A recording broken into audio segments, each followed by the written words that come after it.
wasn't mine. 3 words, spoken by a man with empty pockets, cracked boots, and hollow eyes standing alone in a room full of hell's angels.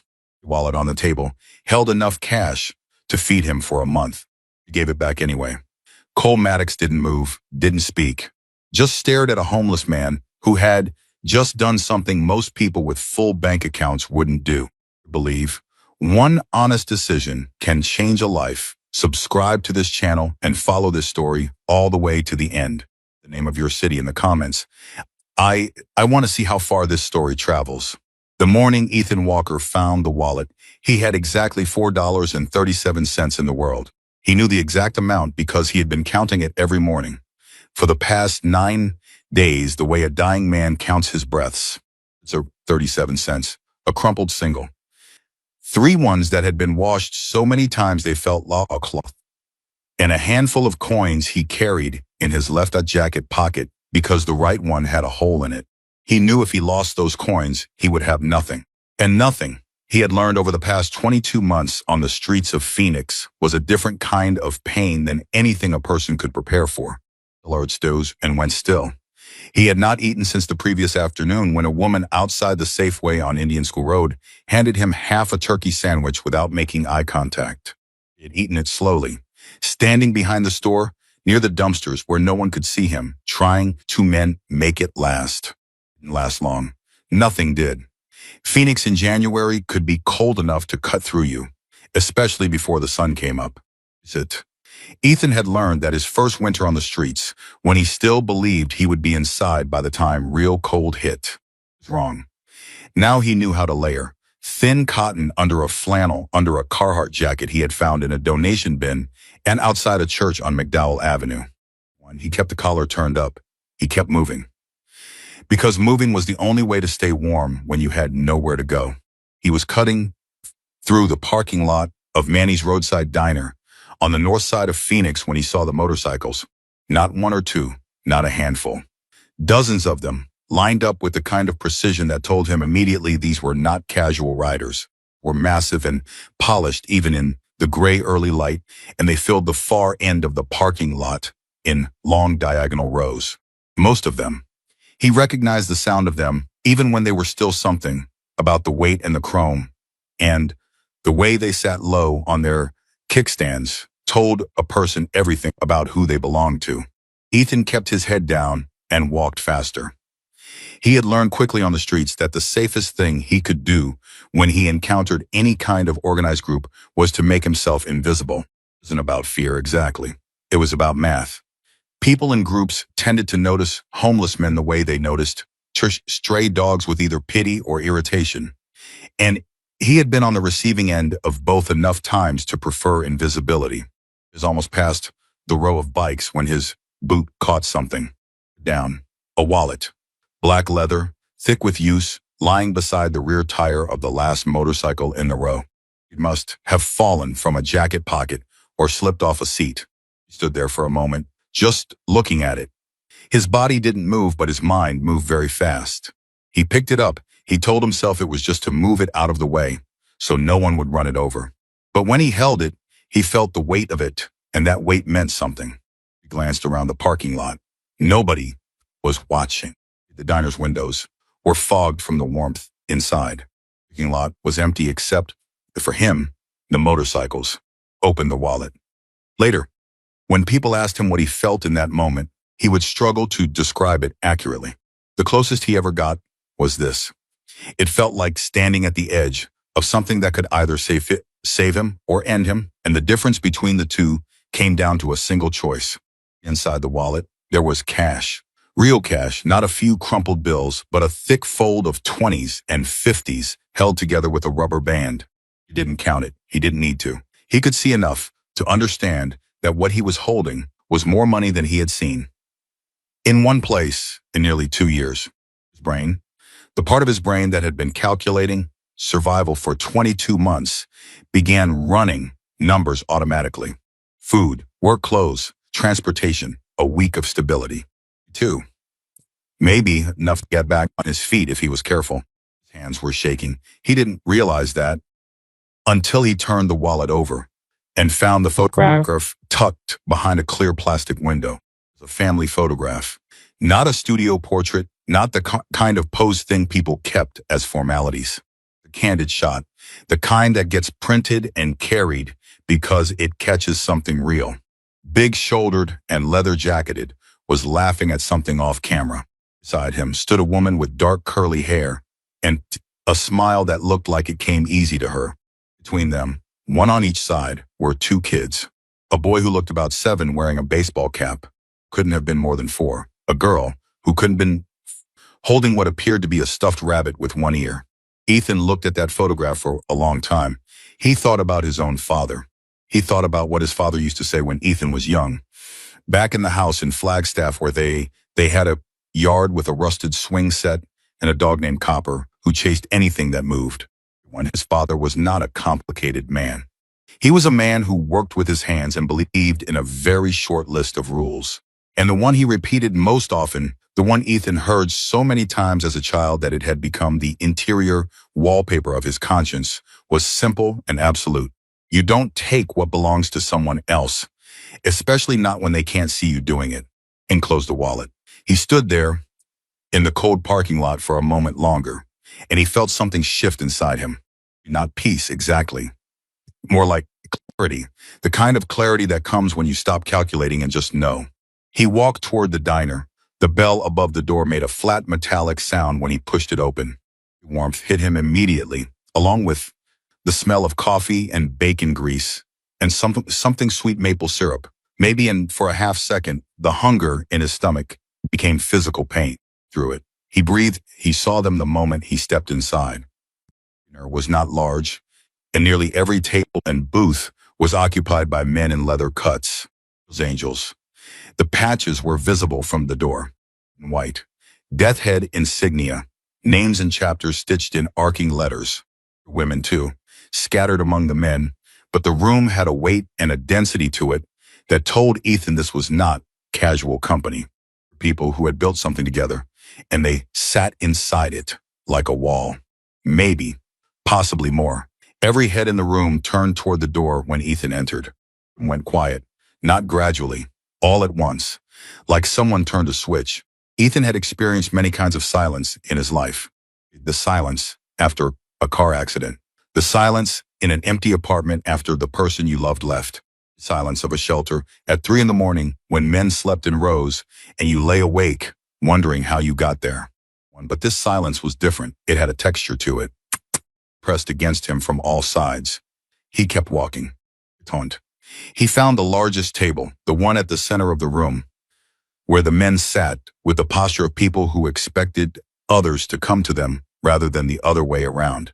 The man at the head of the table was broad across the shoulders, maybe 50 or close to it, with gray at his temples and a jaw that looked like it had absorbed damage and kept going, were dark and completely still. The way eyes look on people who have spent a long time watching for things before they happen. Ethan placed the wallet on the table in front of him. He said, "It wasn't mine." Nobody moved. The man at the head of the table looked at the wallet. Then he looked at Ethan. He didn't look at him the way most people looked at Ethan, which was sideways, gone with him, or through, with that particular combination of discomfort and guilt that people wore when they saw someone who reminded them of how quickly circumstances could change. This man looked at him directly, level and full, the way you look at someone you intend to take seriously. "Did you find it?" he said. "Outside," Ethan said. It's like the last bike in the far row. The man reached out and opened the wallet. He looked inside for maybe 3 seconds. Then he looked back up at Ethan. "You counted it?" "No. Why not?" Ethan thought about how to answer that. Feel a person in the room watching him. He could feel the weight of it. He could feel his empty stomach and his shaking hands and the cold still living in his bones from the parking lot. "Because it wasn't mine to count," he said.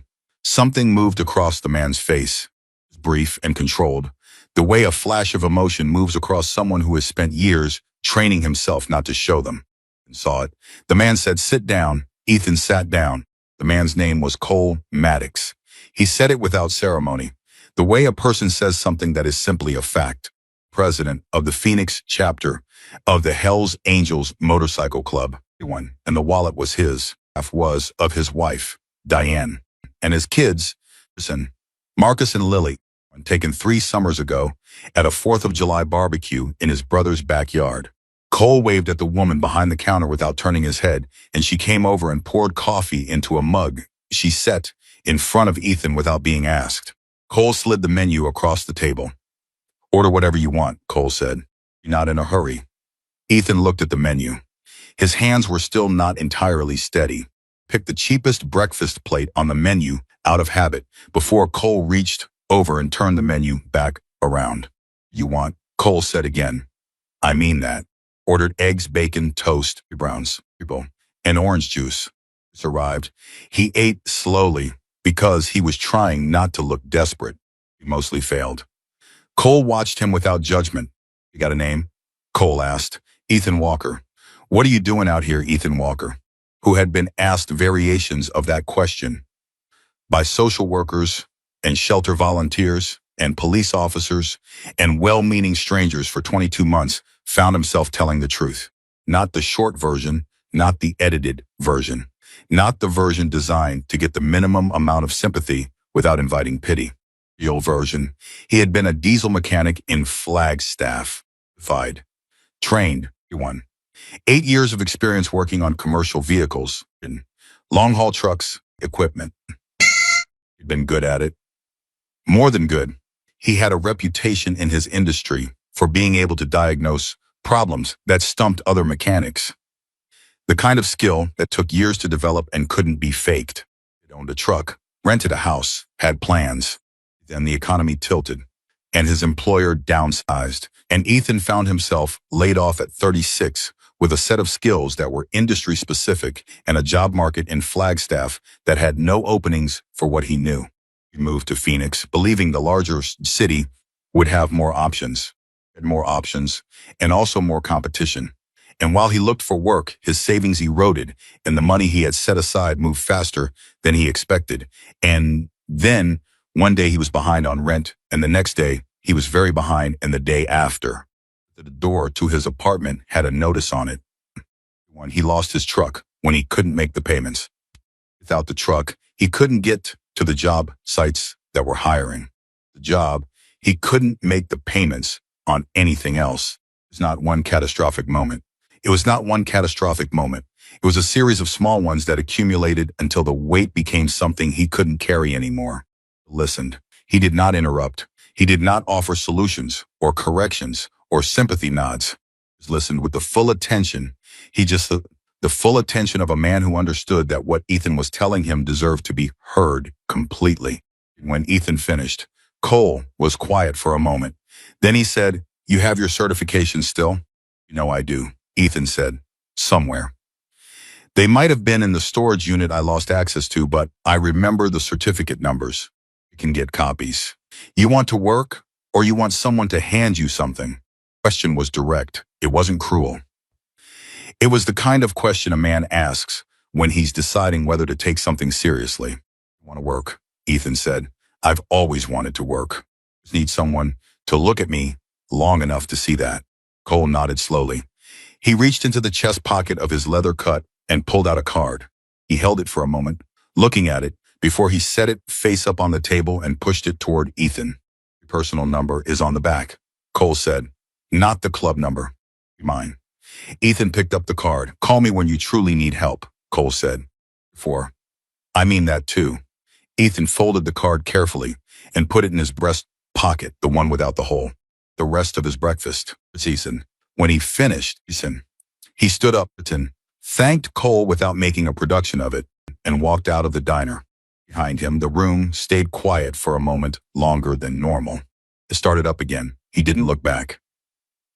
Outside in the parking lot, with the cold returning to his bones and the warmth of the meal already beginning to fade, Ethan felt something he had not felt in longer than he could accurately remember.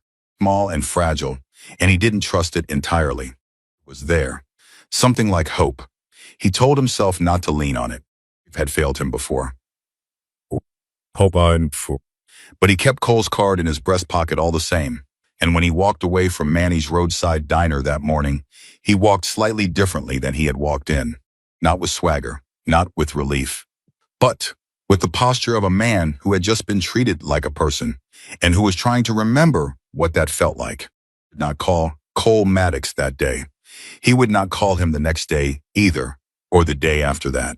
What happened in the weeks that followed was not a swift improvement.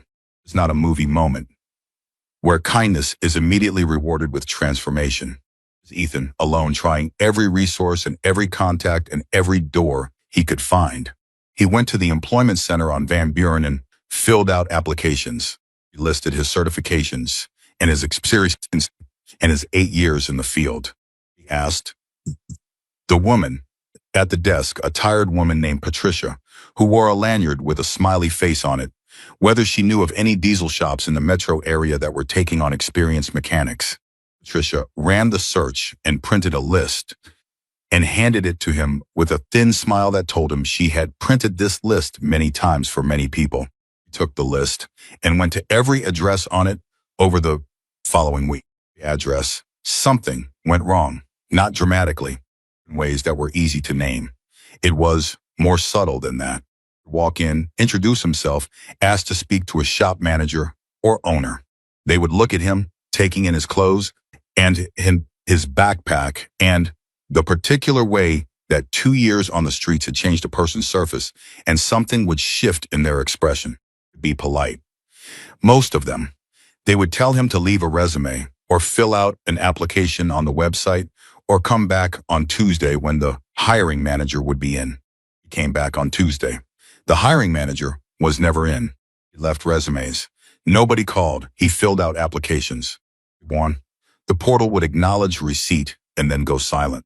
He knew some of this was the normal difficulty of job searching without an address and without reliable phone access. Words understood. He understood that. He had been navigating that particular obstacle since the beginning. What he did not understand was when the rejections started coming faster than the applications. This time it happened was at a mid-sized commercial shop near the airport. He had gone in, spoken briefly with the front desk, he left his name and a description of his experience, and been asked to return the following day for an informal conversation with the owner. He went back the next day. The woman at the front desk looked at him differently the second time. The expression was careful, in a way it hadn't been before. She said, "We've decided to go in a different direction." He asked if he could speak to the owner directly. "He's unavailable," she said. Ethan looked at her for a moment. He could hear voices in the back of the shop. Hear the specific sound of men working on engines, the sound he had grown up with, the sound that felt more like home to him than anything else. He said and left. 2 days later, at a different shop on the west side, the owner himself came out to speak with him. It was a man in his late 50s named Roy, thick and direct, who shook Ethan's hand with a firm grip and asked him to describe his diagnostic experience in detail. Ethan did. Roy nodded along, asking specific questions, the kind of questions that told Ethan this was a man who knew what he was talking about and was genuinely evaluating whether Ethan did too. At the end of the conversation, he said, "Ethan, you know what? Be straight with you. Exactly what I need on paper. But I got a call this morning about you." Ethan stopped breathing. "What kind of call?" he asked. Roy's expression was uncomfortable. "Someone told me. You were let go from your last job for theft.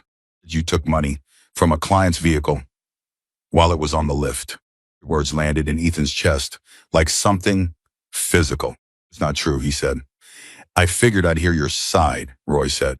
He wasn't aggressive about it. He wasn't cruel. He was a practical man, dealing with information he didn't know what to do with. "It's not true," Ethan said again. "I've never stolen from a client in my life. Stolen from anyone."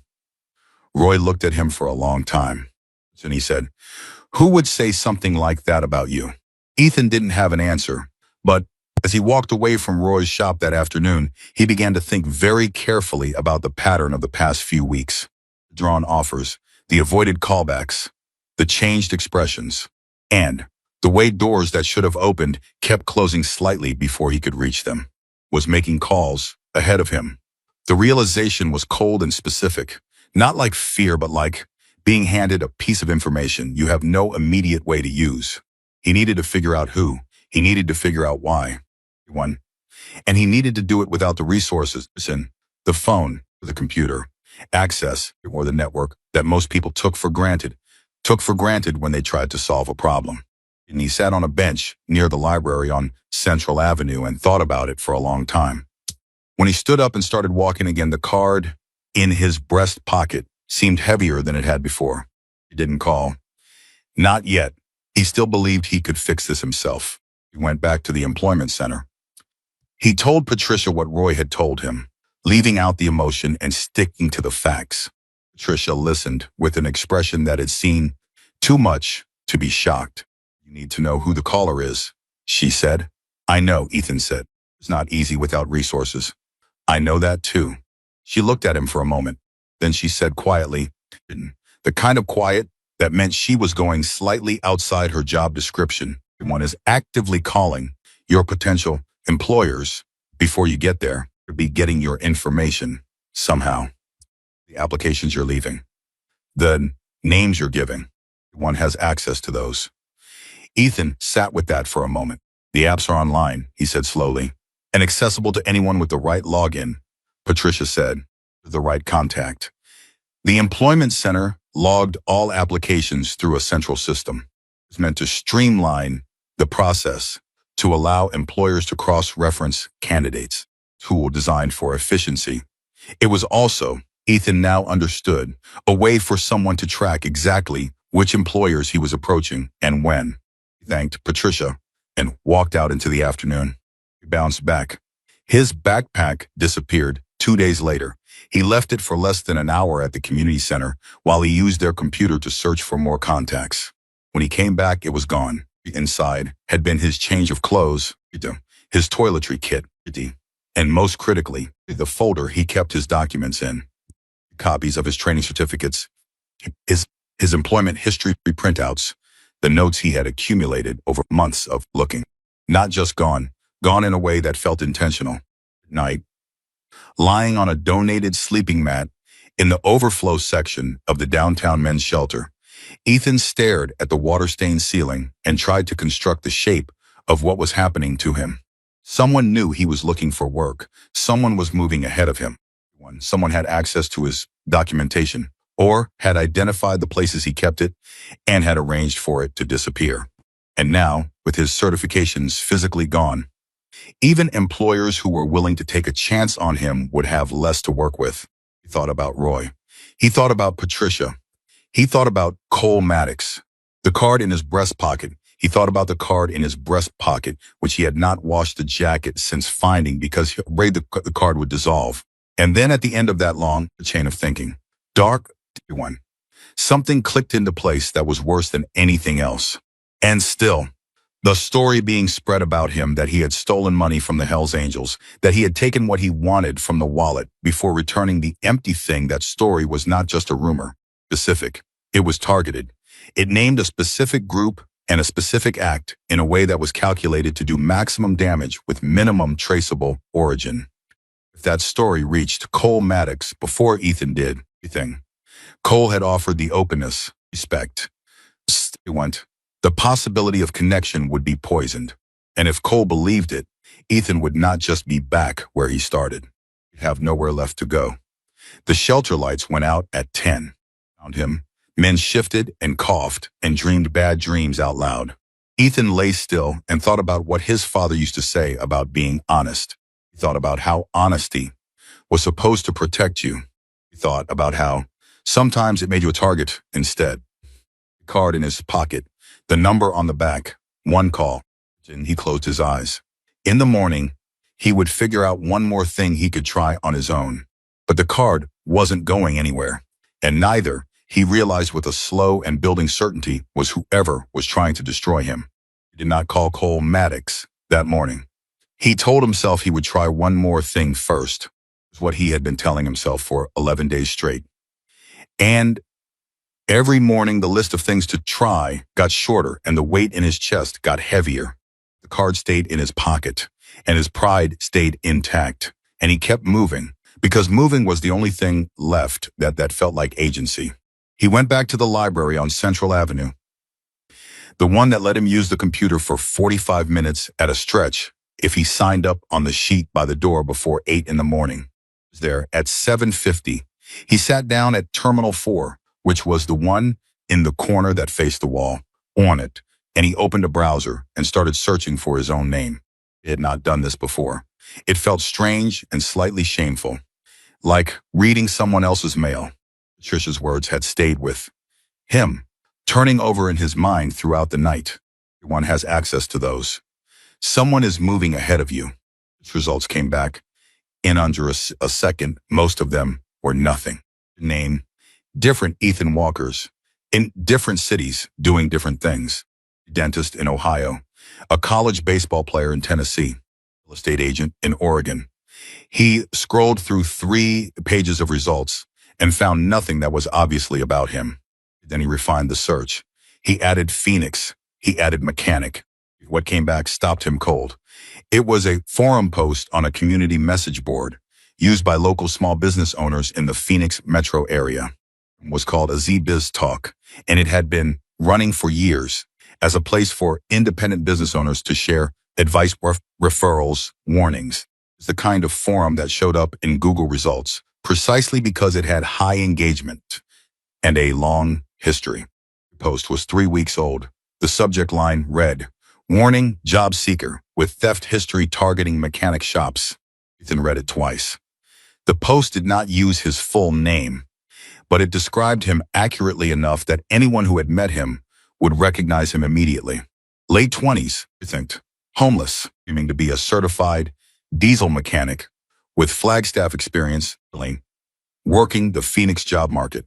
The post said he had a documented history of stealing from employers and clients, that his certifications were falsified, and that he had most recently been connected to an incident involving the Hells Angels motorcycle club, in which he had allegedly stolen a significant amount of cash from a member's wallet and only returned the wallet after the money was removed. To taste him differently than don't tell the rest. It wasn't just a lie. It was a specifically constructed lie built around a real event, reversed and weaponized. He knew what had happened at Manny's roadside diner 3 weeks ago. He knew about the wallet, about Cole Maddox, about the whole thing. And they had taken that story, the one true good thing Ethan had done in months, and twisted it into something that made him look like a thief and a con man. His hands were not shaking this time. They were completely still. He felt the stillness all through him, the kind that comes before something rather than after it. He looked at the username attached to the post, Greed AZ Biz. Then the account had been created the same week the post went up. The other posts, no profile picture, no listed location. Ghost account, created for a single purpose. He stared at it for a long moment. He wrote the username down on the corner of a paper bag he had in his jacket pocket. He cleared the browser history, logged off the terminal, and walked out of the library, on the sidewalk outside with the paper bag in his hand, and thought carefully about what he was holding. Had been watching him closely enough to know about the diner. It meant either they had been in the diner that morning or they knew someone who had. They were not a stranger to him, even if he didn't know them yet. Close enough to have been watching for long enough. And the specific shape of what they were doing, the forum post, recalls ahead to employers. Then the stolen backpack, erased documentation told him this was not impulsive. This was organized. This was someone who had done this before, with the practiced efficiency of a person who had learned from experience how to dismantle someone quietly. The question was why. He had nothing.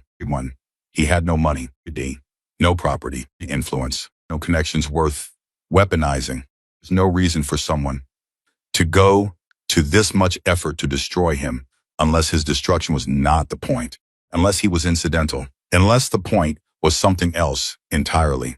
He needed more information than he could get alone. He needed to make the call.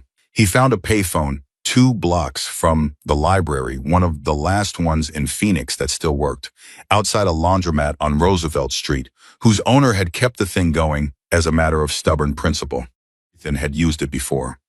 He fished a quarter from his left jacket pocket and dialed the number on the back of the card. Once, Cole Maddox answered on the second ring as if he had been expecting it. He said. Ethan stood with the receiver pressed to his ear, prepared a short, careful opening statement, rehearsed it mentally 3 times on the walk over, planned to be concise and factual and unemotional. Instead, he said, someone is telling people I stole from your wallet. There's a pause on the other end. Not long. 3 seconds, maybe 4. 3 seconds. Ethan's heart moved in ways he had not expected. Cole said, I know. Ethan did not respond. I've heard it twice in the past week, Cole said. His voice was level. Different mouths, same story. Call you because I was trying to figure out where it was coming from first, Ethan said, on the AZ BizTalk forum. That's the account. Pause. Shorter this time. Where are you right now? Cole asked. Roosevelt and 3rd. Outside the laundromat. Stay there, Cole said. 3 minutes. He hung up before Ethan could respond. Ethan hung up the receiver and stood in front of the laundromat. The machine inside moved in their slow, warm cycles. A woman folded something that might have been a child's shirt and sat in a plastic chair reading a newspaper. The world did exactly what it always did, entirely indifferent to the fact that Ethan Walker's life was being taken apart piece by piece by someone he couldn't yet name. He arrived in 22 minutes. He was driving a truck, black and low and practical. Not what Ethan had expected.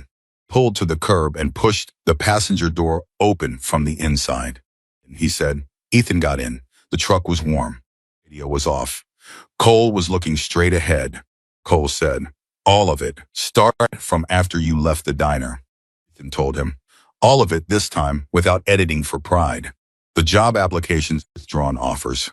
Secretly, Roy and the phone call, Patricia, and the employment system, Ethan, the stolen backpack in the forum, post, username, the reversed story about the wallet.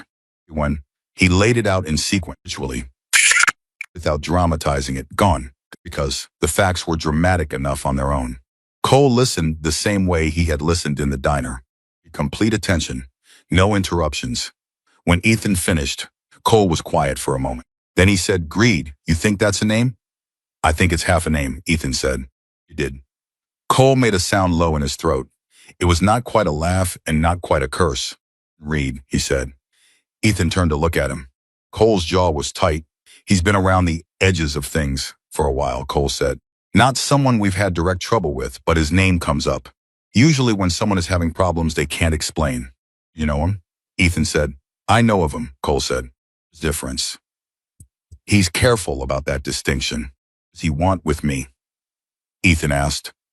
Cole turned and looked at him directly for the first time since he got in the truck. The question I've been trying to answer, he said. Because you have nothing he needs, which means you might be in the way of something you don't even know about. Statement landed with weight. In the way of what? Ethan said. No yet, Cole said, but I'm going to find out. He put the truck in drive. They drove for a while, without speaking. Ethan looked out the window. Phoenix spread itself flat and wide in every direction, a city that went on longer than it seemed like it should. He thought about Gavin Reed. He thought about being in someone's way without knowing there was something to be in the way of, about how vulnerable that made a person. Cole pulled up in front of a house in a North Phoenix neighborhood. Rich neighborhood, but a solid one, cared for yards. Older trees, the kind of street where people had lived for decades rather than years. Inside, Cole said. Ethan hesitated. I'm not asking you to be anyone's charity case, Cole said, reading the hesitation accurately. I'm asking you to be inside a warm building while we talk through a situation that involves both of us. Ethan got out of the truck. Inside the house, Cole made coffee in a kitchen that smelled like a kitchen rather than anything staged or deliberate. The kitchen of a household that functioned, where things were used and cleaned and used again. A woman's jacket hung near the door. Photographs covered the refrigerator. One recognized the wife and kids from the wallet photograph. He sat at the kitchen table. Cole sat across from him and put 2 mugs down between them. More about the backpack, Cole said. When exactly did it go missing? and what specifically was in it besides the folder. Ethan described the timeline and the contents again in detail. He listened and typed something on his phone. Ethan could see him scrolling and reading between questions, but not what was on the screen. Documents, Cole said. Certificates, employment history. Construct them. I can get copies from the state certification board, Ethan said. Transcripts from my training program. It takes time, but it's possible. Start that. Today, Cole said, I know someone at the state licensing office. In a favor kind of way. In a they owe me, a returned phone call kind of way. You doing this? Ethan asked. Cole set his mug down. Because what happened in that diner 3 weeks ago mattered, he said. And because someone is trying to make sure it never mattered. Because I don't accept that. He said it plainly, without emotion, as though it were simply a position he had established and had no interest in revisiting. Ethan looked at the mug in front of him. The coffee was good. Coffee, not the diluted stuff from the shelter urns. Something else, Ethan said. Say it. The forum post. Posted 3 weeks ago. Right after the diner. But the way it was written, it wasn't someone who was just watching me that one morning and got lucky. Details. Specific details about my employment history. The Flagstaff jobs. Specific shops I used to work at that someone would have had to dig for. Or already have. Cole was very still. Which means, Ethan said, either someone had been watching me for a while before the diner. I was already connected to something that connected to you. And neither of us knew it. Cole picked up his phone and dialed. It rang 4 times. Then a man answered. I need you to run a name for me, Cole said. Read. Phoenix area. Whatever you can get on how he operates, who he targets, and whether he's ever intersected with anyone in my network before this month. He paused. Danny, not next week. He hung up. He looked at Ethan. He said, but not long. They didn't wait long. Danny called back in less than 2 hours. Cole put the phone on speaker on the kitchen table without apology, which told Ethan that Cole had already decided he was part of this. Danny's voice was fast and flat, the voice of a man who processed information for a living and had removed all ceremony from the delivery of it. He said Gavin Reed was 44 years old, originally from Tucson, currently operating primarily out of Phoenix and the surrounding valley. He had 2 prior civil complaints filed against him. Both settled out of court, both involving accusations of fraud in the context of employment placement. He had a history of operating at the intersections of vulnerable populations, homeless individuals, veterans, recently unemployed workers, and community organizations. What does that mean? Operating at the intersections, Ethan said. Cole held up a hand, listening. Danny continued. Reed had a pattern, identified individuals who were trying to rebuild, specifically people with real skills and histories who were currently compromised by circumstance. He used them as leverage. Approach organizations or businesses with an offer. He could identify and deliver qualified workers for less than market rate because these workers were desperate enough to accept below standard arrangements. Workers resisted or tried to find independent employment. Reed would undermine them, cutting off their access to opportunities to maintain their dependency on him. Employment Center database, Danny said. Reed had a contact inside a staffing agency that had access to the A's BizTalk forum and several other local job networks.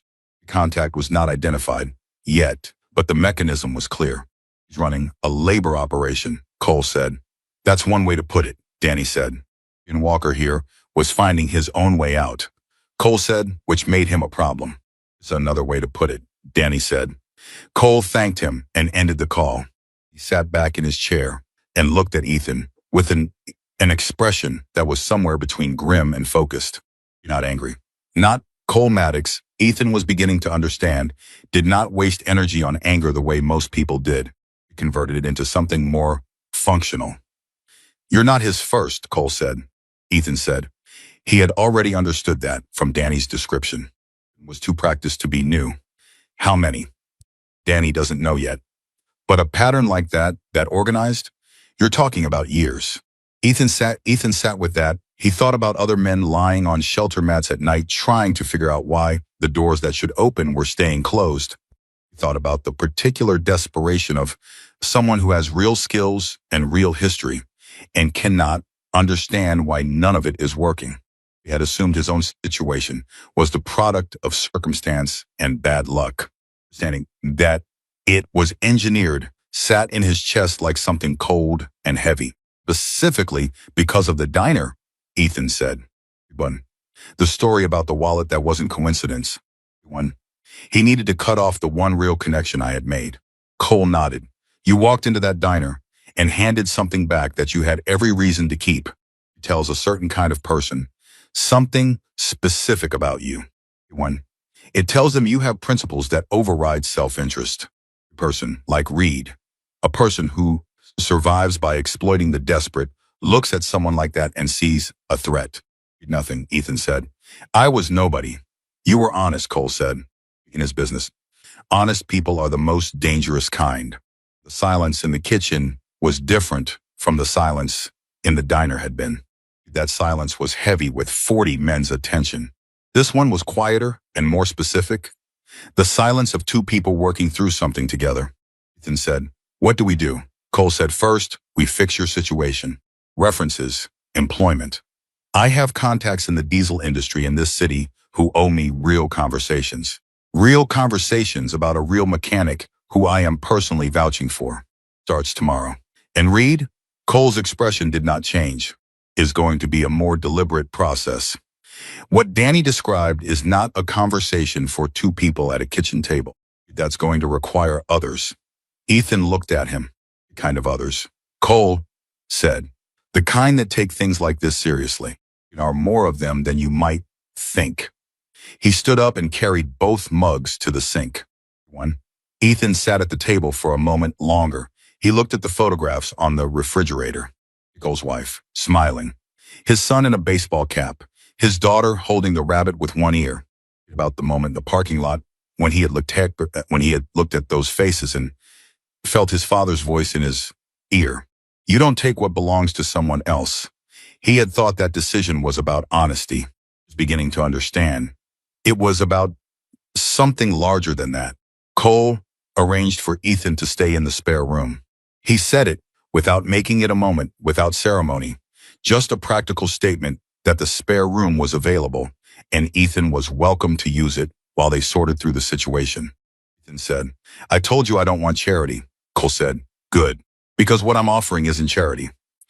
Charity is when someone gives you something you didn't earn. Getting is a working arrangement between two people who have a shared problem. Part of the problem is Reed targeting you. My part is that my name and my organization's name are being used in a lie that is actively circulating in this city, and that is not something I let go. He said it standing in the hallway outside the spare room door, with his arms crossed and his voice even, as though the logic of it should be entirely apparent. At him for a long moment. Okay, he said. Cole said. He turned and walked back down the hallway. His shoulder, there's an extra blanket in the closet if you need it. At night, Ethan lay in an actual bed for the first time in over 2 years. So the mattress was firm, and the sheets were clean, and the room was warm. The ceiling, and went over everything Danny had said, matching it against his own experience of the past 3 weeks. Fitting pieces together. Had been watching him before the diner. That was the part that kept returning. You don't set up an operation that fast on someone you only noticed 3 weeks ago, and went on. Which meant either Reed had been tracking Ethan for reasons connected to his job search, which would make sense if Reed had contacts inside the employment system and was monitoring certain profiles.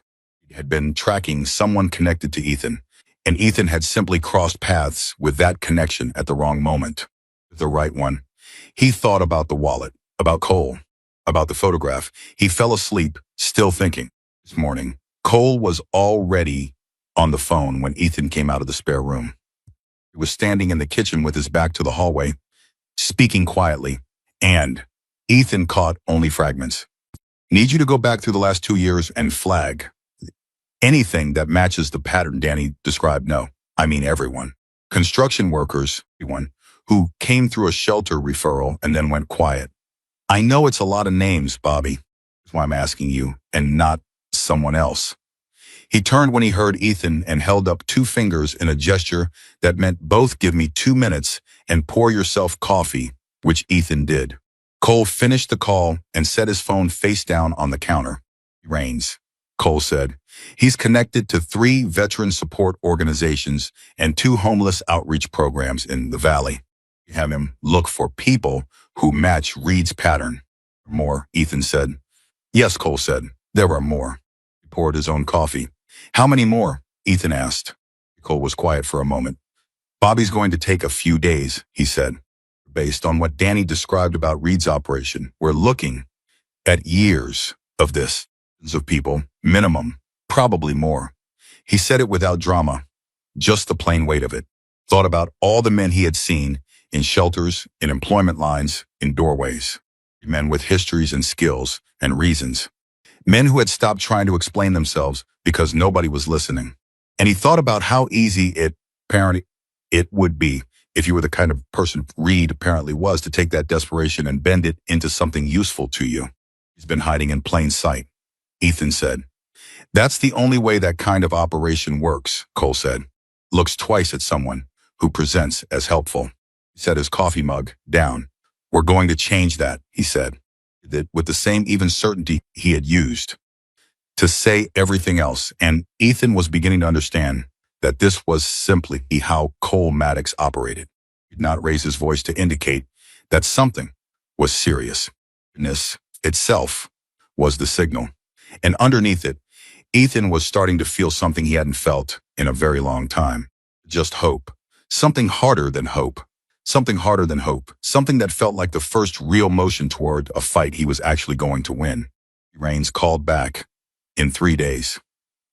Cole took the call at the kitchen table, with Ethan sitting across from him, and he put it on speaker without being asked. It become the unspoken arrangement between them that whatever was developing here, Ethan was inside it, not adjacent to it. Bobby's voice came through, tired and tight. Not the tiredness of someone who had been lazy, of someone who had been working fast and found more than he expected. He went back 26 months, Bobby said. Cross-referencing intake records from the 3 vet programs and the 2 shelters against the employment database Patricia flagged, looking for the pattern you described, skilled workers. Documented histories, sudden unexplained loss opportunities after initial positive contact with employers. Cole said, what did you find? 17 names, Bobby said. It's just the ones I could document. There are gaps. People who didn't stay in the system long enough to track. People who moved on or gave up and left the valley entirely. But 17 confirmed cases where the pattern holds. Cole was quiet. Ethan stared at the phone. 17, Ethan said. Minimum, Bobby said. 2 of them are veterans. Guy Marcus Teller, Army, prison, 2 tours, 1. Came back with a commercial vehicle certification and 3 years of logistics experience. He lost 6 job offers in 4 months. He's back in Tucson now, living with his sister, hasn't worked in the field in over a year. A woman named Sandra Okafor was a licensed electrician. Lost her license renewal application. Somehow it got submitted and then just disappeared in the system. And she's working retail now, making 1/3 of what she should be earning. Bobby kept going. He named names and told stories in the clipped, visual way of someone who had spent too many hours in records and not enough distance from what he was reading. Every name was a person, and every person was a version of what had happened to Ethan, quietly dismantled by someone who knew exactly where to apply pressure. Bobby finished. The kitchen was very quiet. Cole said, does Reed's name appear anywhere in the documentation directly? Bobby said, he's careful. The contact inside the staffing agency is a woman named Christine Hollis. She's the thread. She's the one with access to the employment network, the one who flags candidates for Reed, the one who apparently makes the calls to employers. Stays 1 step removed. Smart, Cole said. Yeah, Bobby said. Smart and careful. And he's been doing it long enough to know where the edges are. Cole thanked him and ended the call. He sat back in his chair, looked at the ceiling for a moment, the particular look of a man running calculations behind his eyes. Then he looked at Ethan. 17, Ethan said again. You know of, Cole said. All of them had real skills, histories. All of them were trying. Yes, and none of them knew about each other. Leaned forward. That's how it works. Isolation is the weapon. You keep the targets separate, and they think they're the only one. They think the problem is personal, specific to them, something they did or something they are. They don't see the pattern because they can't see past their own situation long enough. Ethan thought about the shelter mat, about lying in the dark, trying to construct logic out of what felt like personal failure, about specific, corrosive shame, of believing that you were the problem when the problem was someone else entirely. One has to tell them, Ethan said. Cole looked at him. Someone has to tell all 17 of them that it wasn't their fault, Ethan said. They weren't broken, that someone was working against them deliberately. He said it with a flatness that was not calm, but was something adjacent to it, the voice of a person who had located something important and was holding it very carefully. Cole said, "That's going to take more than 2 people at a kitchen table," Ethan said. Cole picked up his phone. He did not make one call. He made 7, back-to-back, each one brief and direct. Ethan sat and listened. The same structure, repeated with slight variations. Cole identifying the situation, naming Reed and Christine Hollis, describing the scope, and ending each call with the same sentence. Ethan, I need you to be part of this. As a favor, as a matter of what's right. Every call ended with a yes. Cole set his phone down. Ethan had begun to understand something about the man sitting across from him. Maddox was not impressive because he was large, or because he led a motorcycle club, or because he had a reputation that walked into rooms before he did. It was impressive because when he said something was a matter of what was right, people believed him, because he was charismatic, because he was consistent, because he had spent decades being the same person in every room he entered. And that kind of consistency built something in people that no amount of charm ever could. It built trust. Who did you call? Ethan asked. 4 chapter officers across the valley, Cole said. Bobby, and a man named Frank Cordero, who was a detective with the Phoenix PD for 22 years, and now does private investigations for causes he considers worth his time. And this is worth his time? I told him what Reed has been doing, Cole said. He said, and I'm quoting directly, I've been waiting for someone to build a file on that man for 4 years, so yes, it's worth his time. For the first time, in longer than he could calculate. Something that felt close to dark humor moved through Ethan's chest. Not quite a laugh, but close to one. 4 years, Ethan said. Cole confirmed. Frank Cordero arrived the next morning. He was a compact, deliberate man in his early 60s, with the unhurried precision of someone who had spent a lifetime making sure he was right before he moved. He shook Ethan's hand with a grip that was firm without being performative and sat down at the kitchen table with a legal pad and a pen that he uncapped before he said a single word. He looked at Ethan and said, start from the first moment you knew something was wrong, not from the diner. From the first moment you felt it. Ethan told the story again, but differently this time. Not the facts first, the feeling first. The way the rejections had a texture that was different from ordinary disappointment. Doors closed. Slightly faster than they should. Joy and the phone call. Patricia and the employment system. Post. The stolen backpack. He described the cumulative experience of being systematically undermined. And Frank wrote continuously. Not looking up, just writing. The scratch of his pen, the only sound in the room. When Ethan finished, Frank looked up. 3 specific things matter most for building a case, Frank said. 1. Christine Hollis and her access to the employment database. 2. The AZBiz Talk post and the account that created it. Direct testimony from at least 3 of the 17 people Bobby identified, specifically about communications they received or attempts Reed or Hollis made to approach them directly. 1. You think Reed approached some of them directly? Cole asked. That's how he closes the loop, Frank said. And undermining is stage 1. Stage 2 is the approach. Or a proxy makes contact with the target when they're at their lowest point and offers a solution, usually some kind of placement or arrangement that benefits Reed. The target is desperate enough to accept. That's how the labor operation functions. Mining isn't just malicious. It's recruitment strategy. Was very quiet for a moment, Ethan said. He was going to approach me. Frank looked at him. He hadn't yet. Ethan said slowly, working it through as he spoke. The trajectory. Undermine, isolate, then offer a way out. I found a different way out first. When I walked into that diner, made a note. That's important. The diner changed his timeline. You made a connection he hadn't anticipated. And instead of completing the recruitment cycle on you, he switched to damage control. The forum post, the accelerated undermining, that was him trying to cut the connection before it could become a resource for you. Leaned forward.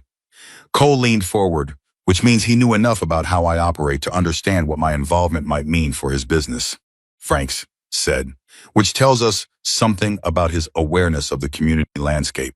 He's been watching more than just the vulnerable populations. He's been watching the support structures around them too.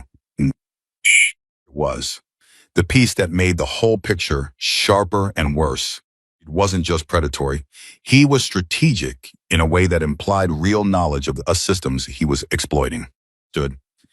Not just how to identify targets, but how to map the environment around them and neutralize potential help before it arrived. Ethan thought about the 17 names on Bobby's list. He thought about Marcus Teller in Tucson, living with his sister, 1 year of silence after a military career. He thought about Sandra Okafor, whose license application had simply disappeared inside a system too complex and too impersonal for anyone to notice one small, deliberate sabotage. The wallet gone. He thought about the wallet again. Something his father used to say came back to him. The hardest thing about doing the right thing isn't doing it. It's doing it when nobody's watching. Nobody had been watching in that parking lot. So he had thought. Reed had been watching.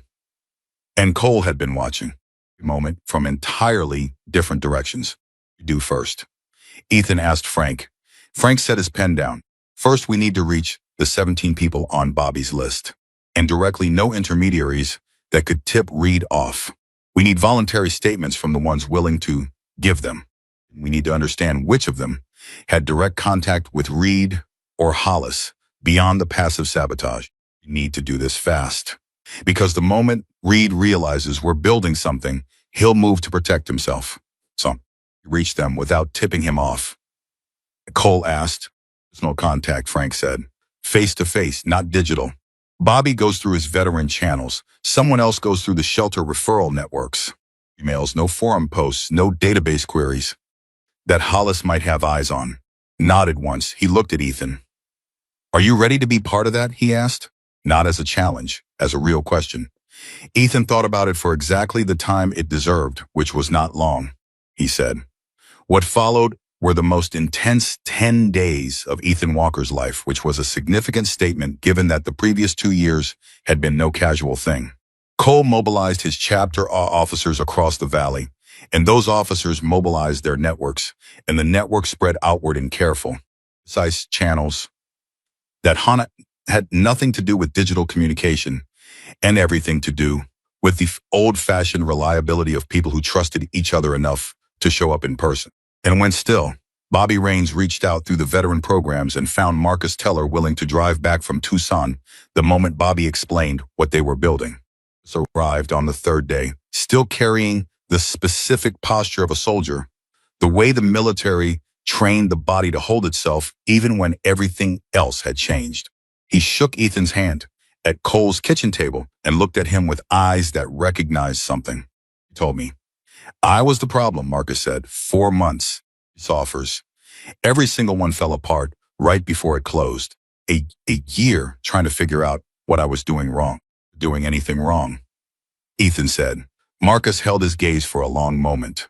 He nodded once, and something in the set of his jaw that had been very tight for a very long time moved fractionally. Marcus said, Sandra Okafor came in on the 4th day. She was 38, Quan, sharp and quiet, with the precise way of speaking that electricians sometimes had detailed and measured. Nothing wasted. She had spent 14 months working retail. When Frank explained the mechanism by which her license renewal had been intercepted, she listened without interrupting and then sat for a moment in silence. She said, I want to testify. No drama. No anger in her voice, though the anger was there underneath it, controlled and purposeful. Tim, she said, I want to look at whoever is responsible for this and say it directly. We arranged that. Frank said, that's the goal. Sanders said, then tell me what you need from me. They came one by one over those 10 days. A construction foreman named Ray Diaz, who had lost a project management opportunity 3 years ago and never understood why.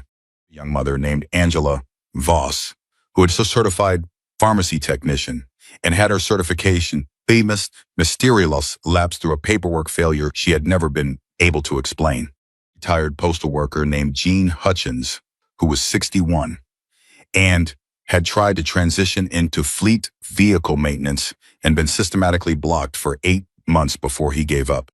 The person sat at Cole's kitchen table or in Frank's car or in the back room of a veterans hall in North Phoenix and told their story. And each story's had the same texture at its core, the particular bewilderment of someone who had done everything right and watched it fail anyway, who had believed the failure was personal and carried it accordingly. When they heard each other's stories, the relief was almost painful to watch, because nothing had been fixed yet. But because the thing they had each been carrying alone, the weight of unexplained failure, the private shame of it suddenly had a different shape. It's not a personal failing, it was a crime. And there is a profound and specific difference between those two things that changes everything about how a person stands. Built the file carefully.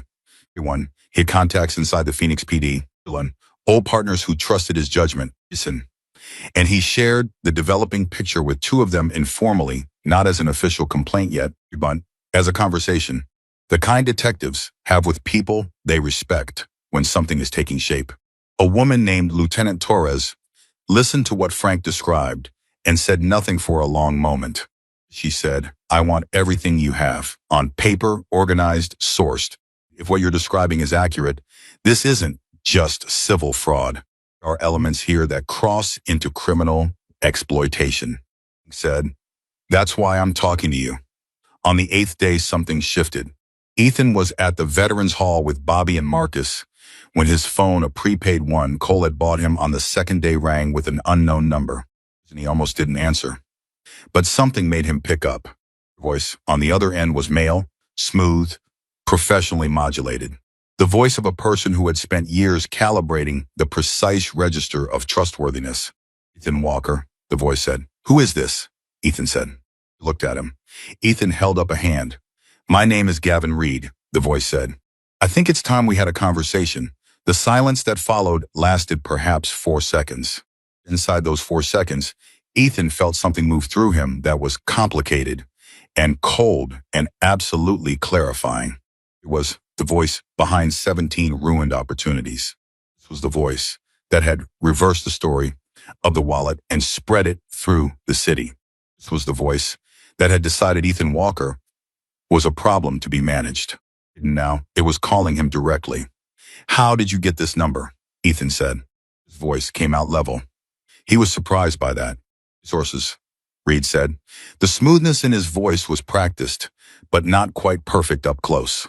Something underneath it. Not nervousness, exactly. Something more calculated. The tone of a man who was making a move he had made before and expected to work again. Ethan said. To help you, Reed said. You understand, you've been having difficulty finding employment.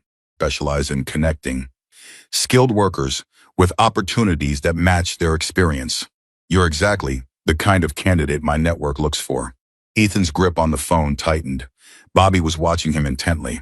Ethan caught his eye and mouthed a name, Reed. And Bobby was on his own phone, immediately calling Frank.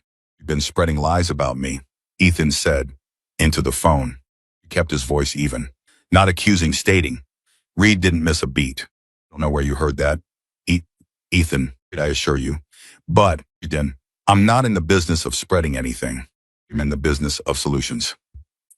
Whatever you've been told about me, I'd encourage you to judge me by what I can actually offer you. It's good. And can hear exactly how good he was. Hear the architecture of the approach, the deflection, fit, the pivot frame, the be still offer. This This was a man who had done this enough times to know that the moment a target engaged with the offer, the dynamic shifted. Ethan did not engage with the offer. "I know what you did to Marcus Teller," Ethan said. And Sandra Okafor and Ray Diaz. The smoothness on the other end changed texture dramatically. A slight slowing, a slight recalibration, the way a machine sounds when a gear catches. "I'm not familiar with those names," Reed said carefully. Ethan said soon. He ended the call and was silent for a moment. Bobby stared at him. Who had heard the last exchange was on his feet. Called Cole. Cole picked up on the first ring. "He just called me," Ethan said. "He knows about this number." Starting to feel the pressure. "Good," Cole said immediately. "It means we're close enough that he's moving. Frank needs to know now. He's already calling him." "I'm also calling someone else," Cole said. "I'm working on something. And I wasn't ready to say it until I knew it was real. Ready to say it now." Ethan waited. Cole said, "I've been talking to chapter presidents across Arizona for the past week. Just mine, all of them. I told them what we're building, who Reed is, what he's done. And I asked every one of them the same thing I asked my 7 contacts on the first day." He paused. "How many?" Ethan said. "Right now," Cole said, "I have commitments from enough members to say that once this comes to its conclusion, when the people Reed has been hiding from finally get to be heard, they will not be standing alone." Ethan sat down. The chair beneath him was solid and real, and he needed it to be. He said, "How many?" Cole said, "Close to 480. The number hit him in the chest like something physical. 180 people who had never met Ethan Walker, who had no personal stake in his survival, who were willing to show up because Cole Maddox had made the same phone call he always made, not asking for a favor, but asking for what was right. Ethan looked at his hands, the hands that had picked up a wallet in a parking lot and made the only decision that made sense, and had been paying for it ever since. He thought about the 17 people who had sat at Cole's table and in Frank's car and in the back room of a veterans hall and told their stories about the weight that had been on each of them. The private shame of failure that was never their failure. About how Reed's entire operation depended on keeping those people separate and small and convinced that their problem was personal. Still. And he thought about what 480 people showing up together did to that calculation. "What's the plan?" Ethan said. Cole's voice was steady and certain, the way it always was. "Bring everyone together," Cole said. "All 17. In all the testimony Frank has built. Lieutenant Torres. And whatever she's ready to move on officially. The person I've called who said yes." "When?" Ethan said. Cole said, "Reed made his move by calling you. It tells me he's feeling the edges closing in. We don't give him time to restructure," Ethan said. "And what does that look like when everyone comes together?" A lot pause, and in it Ethan could hear the weight of what was being assembled. Ethan, all the moving parts, the people, all the stories that were about to stop being separate and become one single undeniable thing. Ethan, Cole said, "It looks like something Gavin Reed has never had to face before." He said it quietly, which was exactly how you said something that didn't need volume to be true. Days felt like 5 minutes and 5 years at the same time. He knew that sensation from his worst periods on the street, the way time compressed and expanded, depending on how much was at stake. When nothing mattered, days dissolved into each other without edges. Everything mattered. Every hour had weight and texture and a specific cost. 5 days had that quality. He felt each one. Cordero worked without stopping. Ethan watched him and understood, for the first time, what 2 decades of detective work actually looked like from the inside, not dramatic confrontations or cinematic revelations, but the patient, relentless accumulation of detail. Was at Cole's kitchen table every morning by 7, doing legal pad filled, pen moving at his ear, or face down beside his coffee, depending on whether he was calling or thinking. He had a system. He built the file the way a good mechanic built an engine. Nothing assumed, everything tested, every component verified before it was added to the structure. The second day, Frank had confirmed Christine Hollis's access to the employment network and documented 4 specific instances where employer callbacks had been intercepted or misdirected through her system access. 1. He had a former colleague at the PD running a quiet trace on the Greed AZBiz account that had produced a registered IP address, not Reed's home, but a coffee shop 2 miles from where Christine Hollis worked. Enough to be meaningful, careful enough to maintain deniability. Third day, Lieutenant Torres had opened a preliminary inquiry, not a formal investigation yet, but an open file with Torres's name on it, which Frank said was the most important step. Name is on a file, Frank told Ethan. Reed's options start shrinking. He's operating in the assumption that nobody official is paying attention. The moment that changes, everything about his calculus changes, Ethan asked. Frank considered this. He tried to disappear some things. Documentation, contacts, run. Physically, people like Reed don't run until the very last moment because they've always found a way out before and they believe they'll find one again. Ego is part of the operating system. Ethan thought about that phone call. The smoothness of Reed's voice. The complete absence of guilt in it, not because Reed felt no guilt, but because guilt was simply not a variable he included in his calculations. He had called Ethan as though nothing had happened, as though the months of deliberate sabotage were not a factor in their first conversation, as though the natural opening was simply an offer of help. He thought I'd say yes, Ethan said. Frank looked at him. When he called me, Ethan said. He genuinely believed there was a version of that conversation where I heard what he was offering and said yes, even after everything. Yes, Frank said. That's precisely how he's operated for 4 years. By the time he makes contact, the target has been reduced enough that the offer looks like rescue. He had someone who already knew what the offer actually was. Ethan sat with that. He thought about Sandra Okafor at the table, saying she wanted to testify. He thought about Marcus Teller, driving 2 hours from Tucson. He thought about Gene Hutchins, 61 years old, who had come in on the 6th day and sat down and said quietly, "Gone, I thought it was because I was too old. Spent 8 months believing nobody would hire me because I was too old." Gene had looked at his hands when he said it, and Ethan had recognized that look. When he had worn that look himself, the particular downward cast of a person who has located the blame inside themselves because they couldn't find it anywhere else. Isn't that Ethan had told him? I know that now, Gene had said. Knowing it now didn't fully erase the 8 months of believing it then, and they both understood that without saying it. On the 4th day, something happened that nobody had planned for. Cole's phone rang at 6:30 in the morning. He answered it. He listened for 90 seconds without speaking, and then said, "Don't move. I'll be there in 20 minutes." He was already putting on his jacket and looked up from the kitchen table. What happened? Christine Hollis, Cole said. He was moving toward the door. She wants to talk. Ethan stood up. I'm coming. Cole looked at him for exactly 1 second. Then, get your jacket. He drove to a diner on the east side. Ethan, not Manny's one, a different one, one quieter and with fewer associations. Christine Hollis was already there when they arrived. She was in her mid-40s, small and precise in the way of someone who had spent years managing complex systems, and she was sitting in the back corner booth with both hands wrapped around a coffee mug as though she needed the warmth. She looked up. When Cole and Ethan walked in, her eyes moved between them once, measuring. Cole slid into the booth across from her. Ethan sat beside Cole.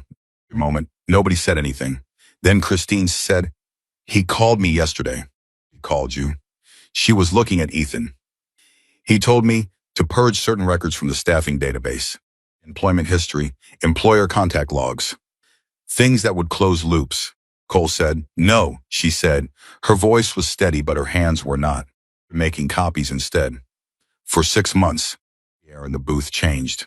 Ethan looked at her. "This months," Cole said. Christine nodded. "I knew what I was doing when I started helping him. Well, I'm not going to pretend otherwise. The money was he paid well, and I told myself the people being affected would find other ways. It wasn't really harm." She stopped. She looked at her coffee. And then I saw the list Bobby Raines was building. Told Reed about Bobby. He told me. Sappy. And he was irritated about it, but not worried yet. And I looked at the names, and I recognized them. 17 people I had processed. 17 applications I had flagged. She looked up. Sandra Okafor's license renewal, she said. He routed that. I told myself it was just a delay. File. It would get sorted. I didn't think about what 14 months of lost income at that level actually meant for a person. Her jaw tightened. It was wrong. I was specifically, deliberately wrong, and I knew it, and I kept going anyway. Stop now, Ethan asked. He kept his voice level. He did not make it easy for her, but he did not make it hostile either. It as a real question. Christine looked at him. Reed told me to purge the records, she said. He used a phrase. He said it was time to clean the house before the guests arrived. And the way he said it, the way he said guests us, I understood that he wasn't worried. That he genuinely believed that whatever was building, he could walk through it and out the other side the same way he always had. She paused, and something about that was the thing that finally broke through my conscience on its own. The specific realization that he would do this again, to 17 more people, and 17 more after that, because he had never once been made to stop. Cole said, "What do you have?" Months of copied records, Christine said. Transaction logs showing the specific employer contacts I made on his behalf. Financial records he paid me through a consulting LLC, which means there's a paper trail. Internal messages between us, which I preserved before he could think to scrub them. 3 recorded phone calls from the past 2 months that I made on my personal phone during conversations, where he gave me specific instructions. Cordero was going to want to adopt this woman. Ethan thought, not literally, but professionally. Cole took out his phone and called Frank without leaving the table. He summarized what Christine had just described in approximately 45 seconds. His response on the other end was brief and immediate. Cole says, "Don't move anything. Don't delete anything. You tell Reed anything has changed. He's going to connect you with Lieutenant Torres today." "You do that?" Christine said. "Yes." "Are you prepared for what comes after?" Ethan asked. He looked at him again. She seemed to understand that he was not asking about legal consequences. He was asking something more personal than that. "I cost 17 people real portions of their lives," she said. "After is what I've got coming." She said it without self-pity and without performance. She said it the way people say things they have already worked through, alone in the dark, and come out the other side of. Ethan nodded. They left the diner. In the truck on the way back, Cole drove and said nothing for several minutes.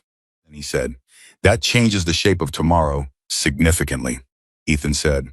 "Before Christine came forward, we had a strong circumstantial case and powerful testimony. We didn't have was the mechanism, documented proof of how Reed operated, in his own words, on record." Cole's voice was measured. "You have that. Which means Torres can move on this officially, not just preliminarily. Which means Reed's margin disappears. He's going to know something changed," Ethan said. "Stops responding the way he expects." "Yes," Cole said, "which is why tomorrow can't wait." He picked up his phone and called the first of the chapter presidents. Morning, the 5th day, the day Cole had named, began before dawn. Awake before his alarm, which was standard now. His body had recalibrated to something close to military hours, pushed by the urgency of the past week. He sat on the edge of the bed in the spare room and thought through the sequence of the day the way Frank had laid it out. This would move on Christine's documentation officially at 9 in the morning, which would give Reed's contacts inside whatever network he used advance notice that a formal inquiry was live.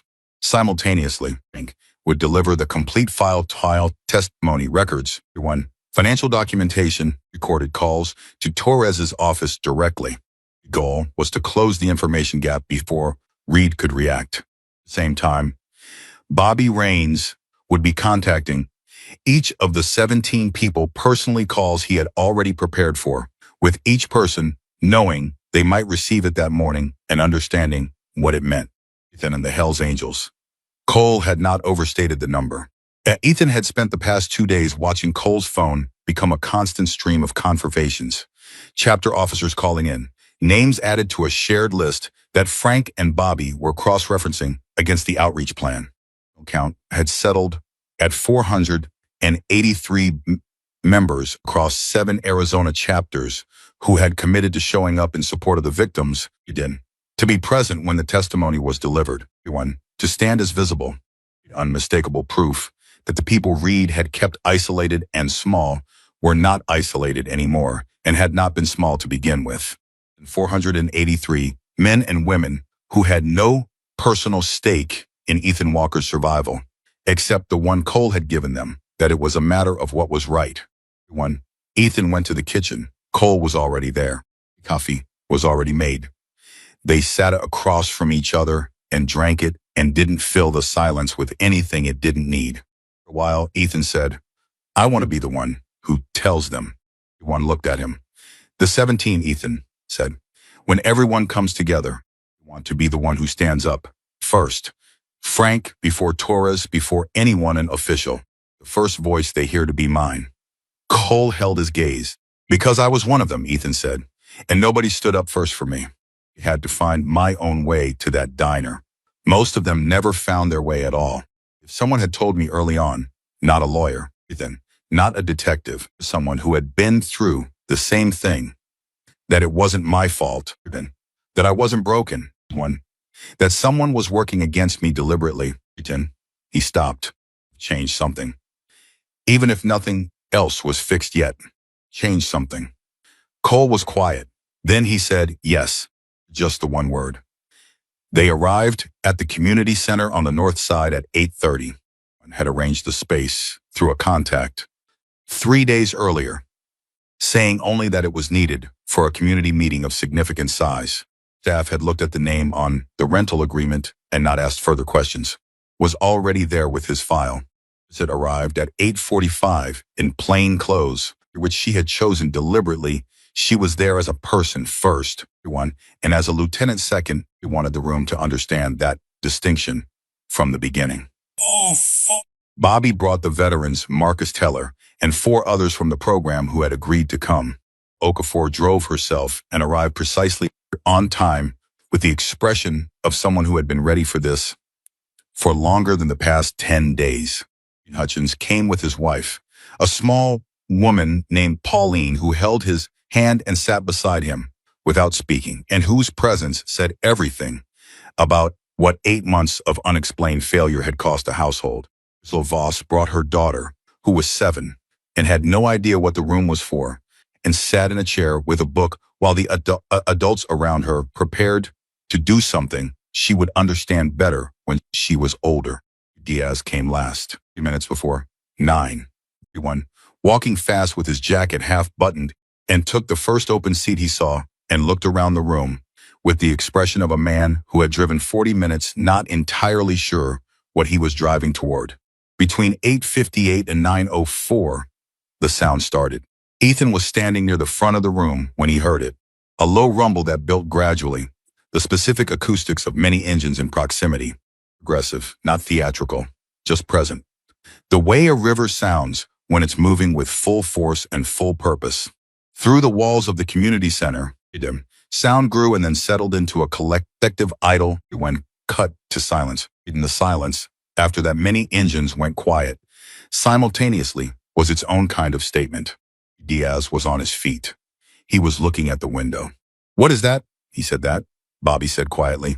"Is 483 people who showed up because Cole Maddox made some phone calls."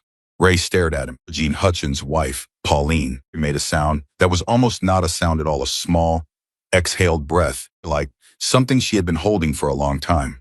Cole walked in from the side entrance. He moved through the room without ceremony, acknowledged Frank and Torres with brief nods, and came to stand beside Ethan. He said quietly, "You're up first." Ethan looked at the faces in the room. 18 people, most of whom he had met in the past 10 days, and some he had not yet spoken to directly. Ages, different histories, different degrees of damage done, but the same thing underneath all of it, the same specific wound that came from believing a lie about themselves. He walked to the front. He did not have notes. He had not prepared a speech, not in the formal sense. He had was the knowledge of what it felt like to be where these people had been, and the understanding, and then that the most useful thing he could say was the simplest thing. He looked at them and said, "My name is Ethan Walker. 3 weeks ago, I was sleeping on a mat in a shelter and trying to figure out why I couldn't get hired when I had 8 years of certified experience. I thought I was the problem. I want to start by telling you that I wasn't, and neither were you." The room was completely quiet. "Someone built a system designed to make us believe we were failing on our own terms," Ethan said. "Step worked because we were separated. We couldn't see each other, so we couldn't see the pattern. We just saw our own version of the same wall." He looked at Gene Hutchins, Sandra Okafor, at Marcus Teller, who was sitting very straight with his jaw set. "My way out because of a wallet," Ethan said. "Stupid coincidence. I was in the right parking lot at the right moment, and I made one decision, and it connected me to one person who actually listened." He paused. "Most of you never had that moment, and I've been thinking about that every day for the past week, because you deserved it just as much as I did. You worked just as hard, just as honest. The difference between you and me isn't character or effort or ability. Is a parking lot." Marcus Teller looked at his hands. He looked up. Angela Voss had put a hand over her mouth. Gene Hutchins' wife, Pauline, had both of hers pressed flat on the table in front of her, and she was looking at Ethan with an expression that he recognized the look of someone who had been waiting a very long time to hear exactly those words. Today, Ethan said, that changes. "You're going to hear from Frank Cordero, who has built a file that documents what was done to you and who did it. You're going to hear from Lieutenant Torres Tias, who is here officially and who has already opened a formal inquiry. This building right now, there are 483 people who came because someone asked them to, and because they believed it was worth coming for." Stopped. "You are not alone," he said. "You haven't been since you walked into this room. Who spent 4 years keeping you that way is running out of places to hide." Silence after he stopped. Speaking lasted perhaps 5 seconds. Marcus Teller stood up. He didn't say anything. He just stood. And then Ray Diaz stood, and Sandra Okafor. When Gene Hutchins, with Pauline still holding his hand. One by person in the room came to their feet. And the standing was not applause. It was not performance. It was something quieter and more fundamental. The physical expression of people who had been made small, deciding together to take up their full space again. Caught Ethan's eye from across the room and gave him a brief, precise nod. Torres was already opening her folder. Ethan stepped back and let the room do what it needed to do next. The testimony took 4 hours. Frank had structured it carefully, not chronologically but thematically, so that the pattern Reed had used became visible across the individual stories, rather than being lost inside them. The person spoke. Some briefly, some at length, all of them with the particular clarity of people who had been waiting for the chance to say something true in a room that would believe them. Dean Hollis testified remotely, connected through Frank's laptop, her face on a small screen at the corner of the table. She spoke carefully and completely, naming what she had done and how Reed had directed it and where the documentation could be found. In the room was warm toward her. But nobody interrupted her either, because what she was saying was what they needed her to say, and the people in this room were too practical to confuse complicated feelings with practical necessity. He made his move. At 11:43 in the morning, his phone buzzed. He looked at it, read something, and passed the phone to Torres without changing his expression. He read it. Her expression didn't change either. He passed the phone back. "What?" Cole said. "Reed filed an injunction this morning," Frank said, to a civil attorney.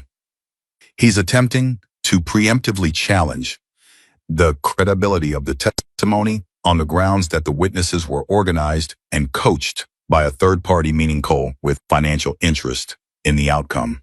Registered this in various ways. Ray Diaz said something short and profane. Okafor's expression went very flat and focused in a way that was more dangerous than anger. Teller said nothing and went very still. which Ethan had learned in the past 10 days meant he was processing something at a level that would produce a specific and effective response. Ethan said, "He's still trying." "Of course he is," Frank said. "This is his pattern. When direct operation fails, he shifts to legal obstruction. He's used it before twice, both times successfully enough to delay proceedings until witnesses became exhausted or moved on." "We'll get tired," Ethan said. "He's counting on it." One picked up his phone. He made one call. It lasted 40 seconds. And when he ended it, he set the phone down and looked at Frank. "The attorney," Cole said. "He's been on standby for 2 days. He says the injunction has no legal standing because Christine Hollis's documentation establishes an independent evidentiary basis that predates any organized response.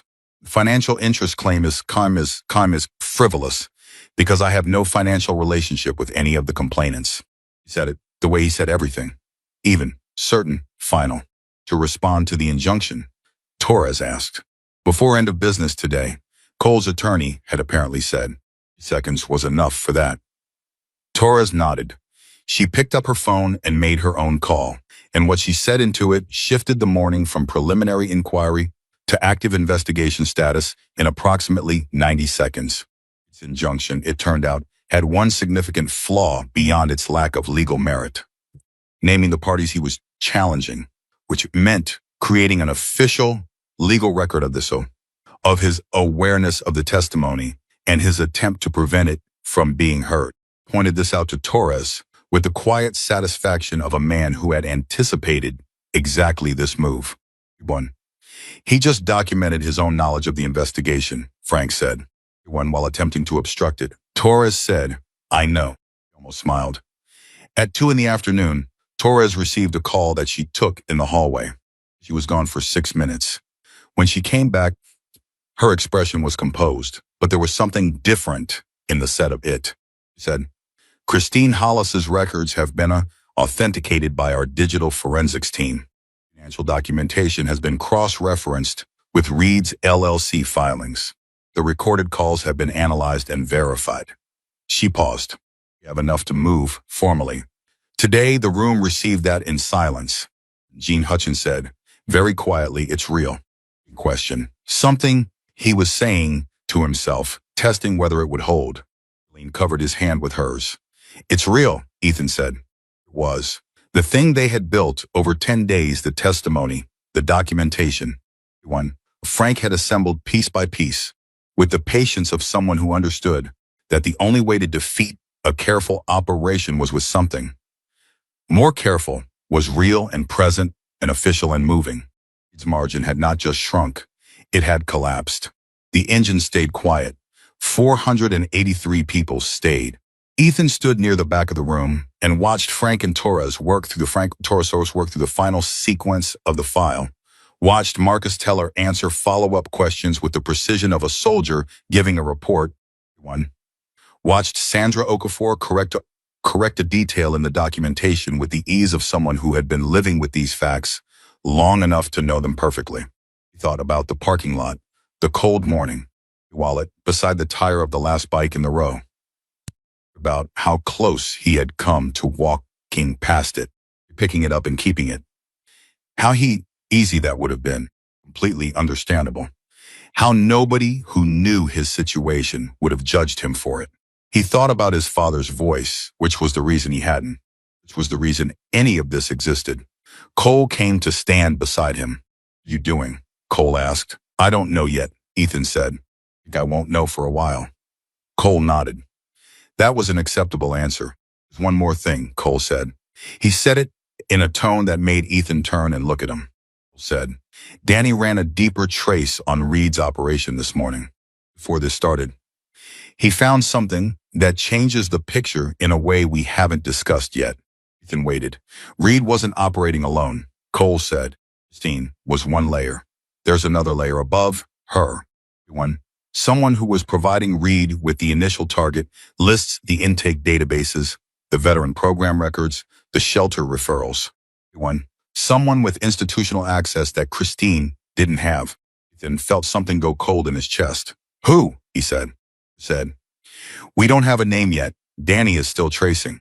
The access pattern points to someone inside one of the organizations that's supposed to be helping people, like the 17 in this room, one who was identifying the most vulnerable candidates and feeding them to Reed's system from the very beginning of it settled over Ethan slowly.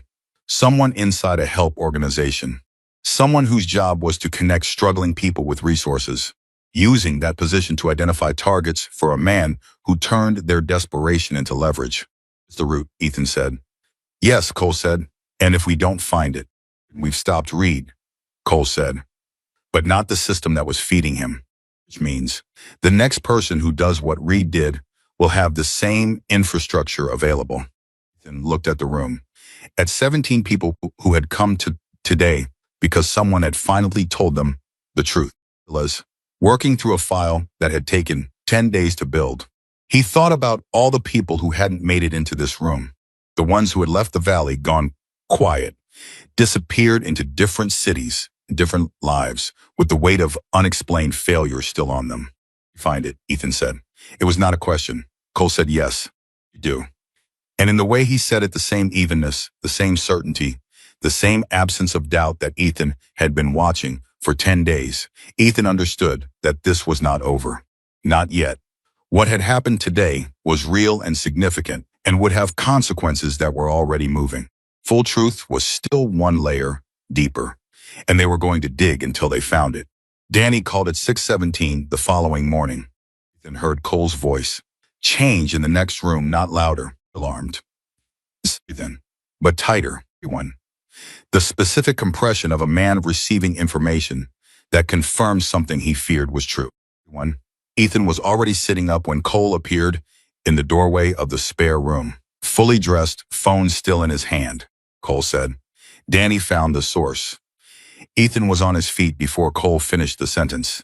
In the truck, 8 minutes later. Cole drove and talked. At the same time, something Ethan had learned he only did when the information was too urgent to sequence. The access pattern Danny traced goes through a nonprofit called Arizona Pathway Forward, Cole said. 3 resource centers in the valley: employment assistance, housing, referrals, veteran outreach. Legitimate organization, been running for 11 years. Decent reputation. One inside it, Ethan said. The director of intake services, Cole said. Leonard Pruitt. He's been there 9 years. Danny tracked the data access pattern backward through the employment network and found a recurring export of intake records, specific records, when workers in transitional circumstances being pulled under Pruitt's credentials and routed through an encrypted link that dead ends at the same LLC structure Reed used for his payments to Christine. Ethan processed this. Pruitt was identifying targets, Ethan said, from inside the help system. From the first point of contact, Cole said, people come into Pathway Forward looking for help. They fill out intake forms. They disclose their skills, their histories, their vulnerabilities, all of it designed to match them with resources. And Pruitt was taking that information and selling it to Reed before those people ever got a resource referral. The specific horror of it was not abstract. Ethan thought about every person on Buffy's list, every one of those 17 people, and however many more that hadn't made it onto the list, walking into a place that advertised itself as help. Trusting it with their most private circumstances, their most desperate truths. And he thought about filling out a form and believing it would connect him to something that would pull him forward. And instead it was being used to engineer his failure. People went through Pathway Forward. Ethan said, jaw was tight. Danny's still calculating. But based on the volume of records exported under Pruitt credentials over 4 years, we're talking about potentially hundreds of intake clients whose information was shared with Reed. Not 17. Hundreds. Ethan looked out the window. He said he was waking up around them, indifferent as always. And he sat inside the fact of hundreds of people who had gone to a place called Pathway Forward, looking for a path forward, and instead had been handed quietly and deliberately to a man who would use their desperation as a resource. Needs to know, Ethan said. Frank is calling her right now, Cole said. Danny sent the documentation directly to Frank's encrypted email at 5 this morning. Has had it for over an hour. Why didn't you wake me? Cole glanced at him briefly. Because you needed 2 hours of sleep, more than you needed to lie awake with this for 2 hours. There's nothing you could do before now. It was practical and correct. And Ethan recognized both of those things without being entirely grateful for them. Dose agent. They pulled into the parking lot of Frank's office building. Frank was waiting outside with his coat on and his legal pad under his arm, which meant he had been outside for a while, which meant he had been thinking through something that required movement. He got the back of the truck without preamble. Pruitt knows, Frank said immediately. He went still. How? Ethan said. Reed, Frank said. Torres moved yesterday, and the inquiry went active. Reed made contact with Pruitt. Danny intercepted a text message sent through the relay system at 11:48 last night, told Pruitt to shut down his access credentials and prepare to deny any knowledge of data exports. Did Pruitt do it? Cole asked. He tried to revoke his credentials remotely. At 12:03 this morning, Frank said, network administration at Pathway Forward logs all credential changes, and Danny already had a mirror of the Access S logs before Pruitt moved. Attempt to revoke actually creates an additional layer of evidence. It establishes consciousness of guilt. He panicked, Cole said. Reed panicked first, Frank said. Pruitt followed, which is the worst thing either of them could have done. A sophisticated response would have been to sit still and let the legal machinery work slowly. Instead, they moved and moving left fingerprints. Ethan thought about the injunction Reed had filed the previous morning. In pattern, when pressure arrived, Reed moved to obstruct rather than to wait, and every move he made left another record, Ethan said. Frank looked at him. You said it before, Ethan said. People like Reed believe they'll find a way out because they always have. So when the exit they expected doesn't appear, they don't go still. They escalate. And escalating is exactly what gives you what you need. Frank was quiet for a moment. Then that's a precise Reed. Got a week to study him, Ethan said. Frank almost smiled. Torres is moving on Pruitt this morning. She has enough for a formal interview and a warrant for Pathway Forward's records and from the state attorney general's office, which means this is no longer just a Phoenix Peak matter. The AG Cole said, when the scope involves a nonprofit receiving state funding and potentially hundreds of victims, it becomes a state matter, Frank said. See, made that call last night after Danny's information came through. Again, Cole was quiet for a moment, watched him process the expansion of the situation, the way something that had started with one man and a wallet in a parking lot had grown into something that now involved two men, a structured criminal operation, a nonprofit betrayal, and the office of the Attorney General of Arizona. It was bigger than we thought, Cole said. It was always bigger, Frank said. We just couldn't see the full shape of it until we were inside it far enough. They drove to the community center, not because anything was scheduled there that morning, because it had become a kind of base where the past 10 days of work had concentrated itself, and it felt right to be in proximity to it. Bobby was already there with Marcus and 3 of the other veterans. Come, without being called, which told Ethan something about what the previous day built. A group of people who had been isolated by design, now moving with the instinct of community. Again, without being asked. Because being checked in and asked, because being checked in on had turned out to matter more than any of them had known how to say. He looked at Ethan when they walked in. What happened? He said. The room in the efficient way.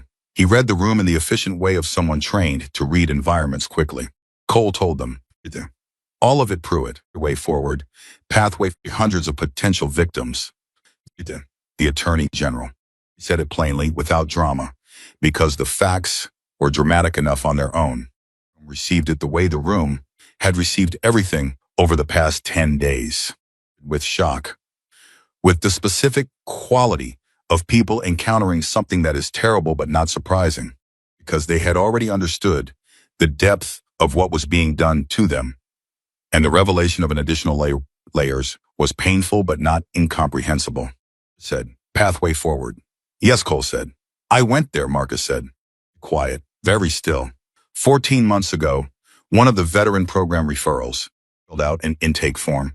I listed my certifications, my logistics experience, my housing situation. He stopped. 6 weeks later, the job offers started falling apart. Said anything. Marcus looked at the table. His hands were flat on it, and Ethan could see the effort it took to keep them there, not from anger, but from the specific internal work of a person rearranging their understanding of something they had already been through. It was the gap on my resume, Marcus said. Employment gap. I thought civilian employers were looking at it and deciding I was too much of a transition risk. He looked up when I spent 14 months believing that. Ray Diaz said, I went there too, 2 years ago. Bobby was writing names on his legal pad before the sentence was finished. Okafor said, I didn't, but my friend did. She's in Albuquerque now. Gave up her license renewal entirely and moved. Give Bobby her contact information, Frank said. She's willing to be part of this record. Her name matters. When Sandra was already reaching for her phone, the morning moved fast. Called Frank at 9:22 to confirm the warrant for Pathway Forward's records had been approved and executed. Pruitt had been formally interviewed and had invoked his right to an attorney within the first 4 minutes of the conversation, Frank said, was a legally appropriate response, and also the response of a man who understood exactly what the questions were going to reveal. His attorney filed a response to Torres's active investigation at 10:15, a dense document challenging the evidentiary basis of Christine Hollis's testimony on the grounds that she was a conspirator with motive to minimize her own liability. Legitimate legal argument, and Torres's office had anticipated it, which was why the financial documentation and the recorded calls had been authenticated independently of Christine's verbal testimony. He read the filing on his phone and said, his attorney is good. It's going to be slower than a clean case. How slow? Cole asked. Months, Frank said. Possibly longer before a trial if it goes to trial. Components could run parallel and faster. Ethan said, what about the people? The ones who went through Pathway Forward? Of them. Frank looked at him. The legal process protects future victims, Ethan said. Holds Reed and Pruitt accountable. But it doesn't fix what happened to the ones who are already gone. The ones who moved away, who gave up their licenses, who decided they were the problem and stopped trying. Frank was quiet. I know, he said. That's not what the law is built for. And what is it built for? Ethan said, then not aggressively. No question. Consequence, Frank said. The law is built to assign consequence. You're describing repairing what was done to people. That's a different thing. Sherry. It's necessary and it's real, but it requires a different kind of structure. Cole said. Frank looked between them. Community outreach. Direct contact with former Pathway Forward clients, specifically those flagged in the intake export records, once Torres's team has access to Pruitt's full database. What was done? Giving them the information to understand their experience wasn't their failure. Connecting them with real resources, actual resources, not Reed's version. Months of work, Bobby said. Yes, Frank said. You do it. Ethan said. Nobody argued. Cole looked at him and then looked at the room. Marcus and Ray and Bobby and the veterans and the space that had become. Over 10 days, something none of them had planned for it to become, Cole said. The second twist came from a direction none of them had predicted, which was the definition of the kind of twist that changed everything. 11:40. In the morning, a woman walked into the community center. She was 63 years old, with white hair and the kind of deliberate composure that comes from spending decades managing large amounts of anxiety in public settings. Her name was Miriam Cross, and she was the executive director of Arizona Pathway Forward. She had driven herself. She had not called ahead. She had not brought an attorney. She stood in the doorway and looked at the room until her eyes found Frank Cordero, whose name and face she apparently knew. Trying to understand what Leonard Pruitt has been doing in my organization for 4 years, she said. When I think you have information I don't. Frank stood up, he said. She sat at the table. She held her hands in her lap, and she did not perform composure. She actually had it, the real kind that coexists with visible distress rather than replacing it. She had clearly been crying at some point in the past few hours. Showed it. Her voice did not. I hired Leonard Pruitt 9 years ago, she said. Came with strong references and a genuine understanding of intake processes. Effective. I trusted him with the systems because he was competent and because I had other things to manage. She paused. The explanation, not the excuse. What do you know? Frank asked. We got a call this morning. From our network administrator, she said. Told me that Terrace's office had executed a warrant and was requesting our records. When I pulled Pruitt's access logs myself, and I saw the export pattern. She stopped, hands tightened in her lap. He was using my intake system to feed people to someone who would then destroy its opportunities, people who came to us.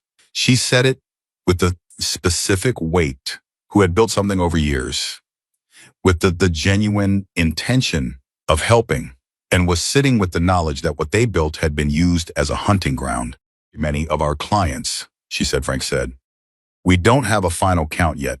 The export logs go back 4 years. Torres's team is working through the database now. Jim Cross closed her eyes for 1 second. Then she opened them. What do you need from me? She said. Not from Pathway Forward as an organization. Me, personally. What can I do that helps the people who were hurt? And that was the moment that changed the shape of everything again. Because Miriam Cross controlled the client database. She controlled 11 years of resource networks, community partnerships, employer relationships. The libis mistil, she controlled legitimacy and the trust that Pathway Forward had built before Pruitt had corrupted the machinery from the inside. When she was sitting at this table, not as a defendant, and not as a bystander, but as a person asking what she could do. Ethan looked at her. He thought about the intake form she hadn't known was a trap. He thought about Marcus and his deployment gap and 14 months of wrong conclusions.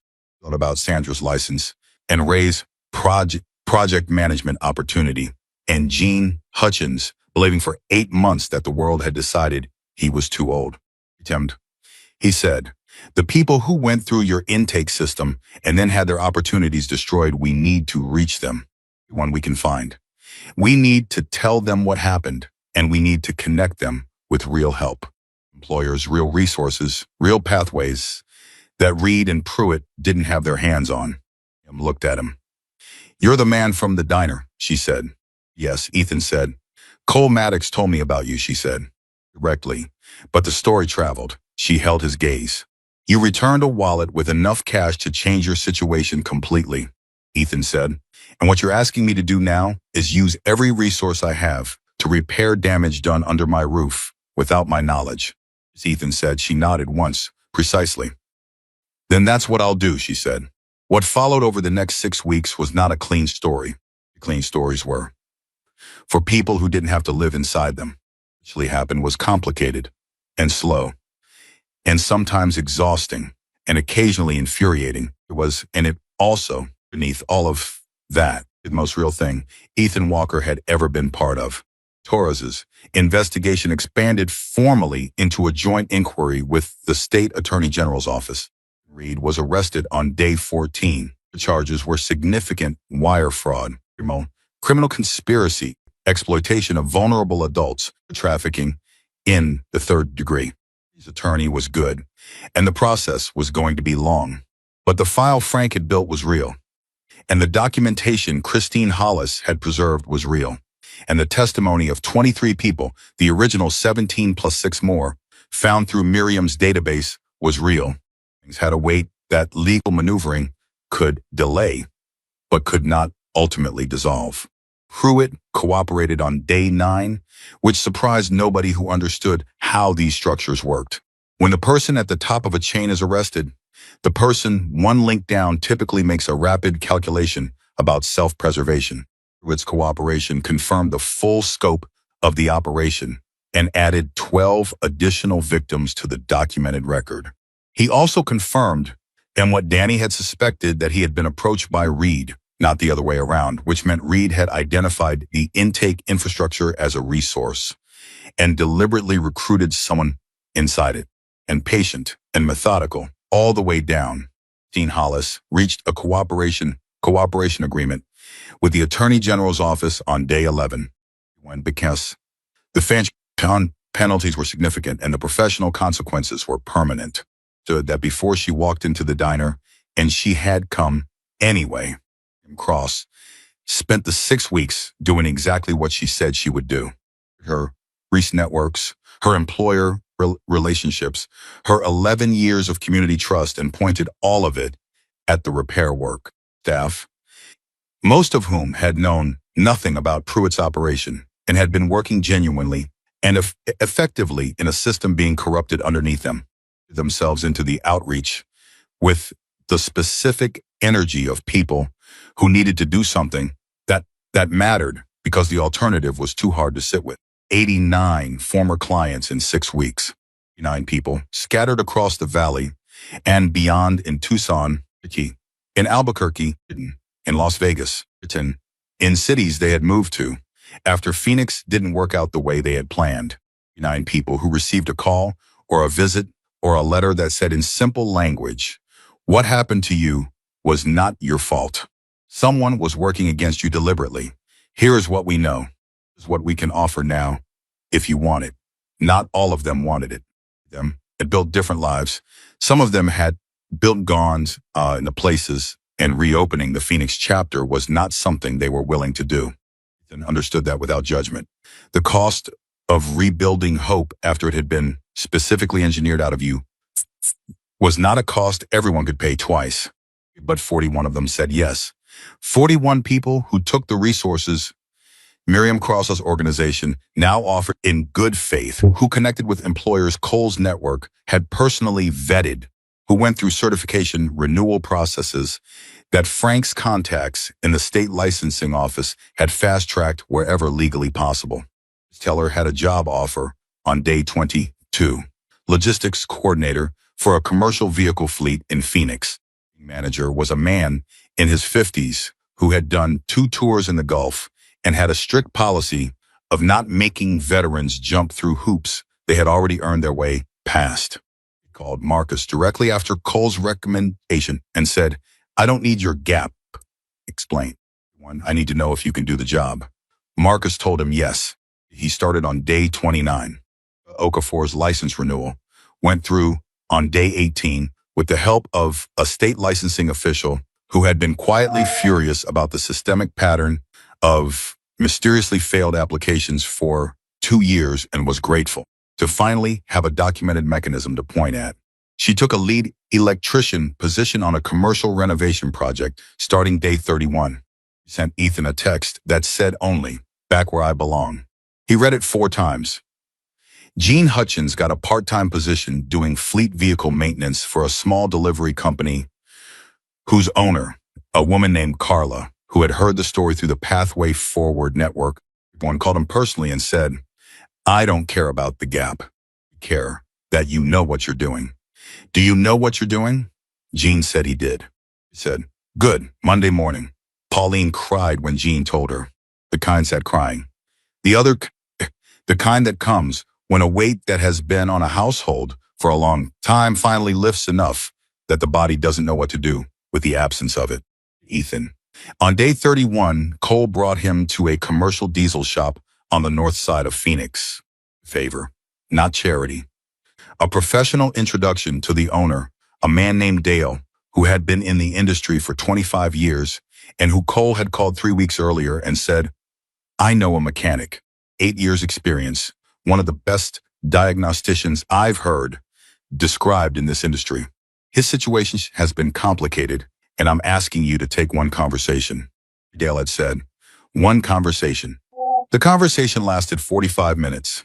When asked specific questions about specific problems, the kind of diagnostic questions that can't be faked, that require real experience and real knowledge and real years of hands-on work.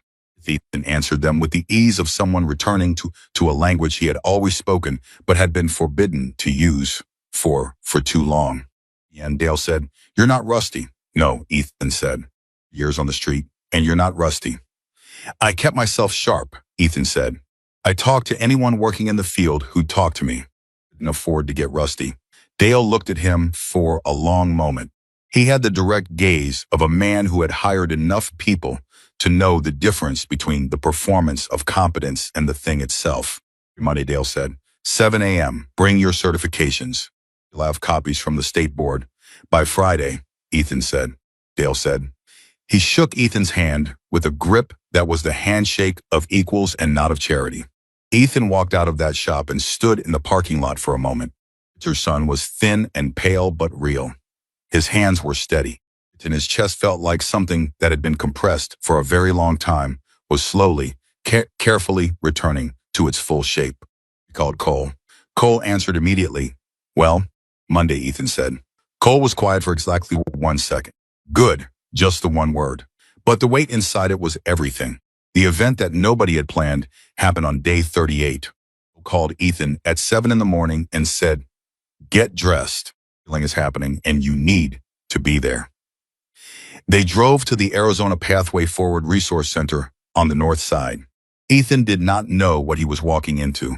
Cole had said nothing in the truck on the way over except that Miriam had called and that it was important and that Ethan needed to see it himself.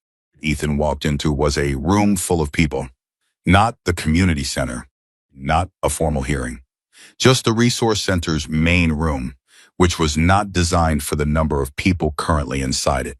Folding chairs set up in rows that hadn't been there before. The chair was filled. People stood along the walls. Recognized faces: Marcus, Sandra, Ray, everything.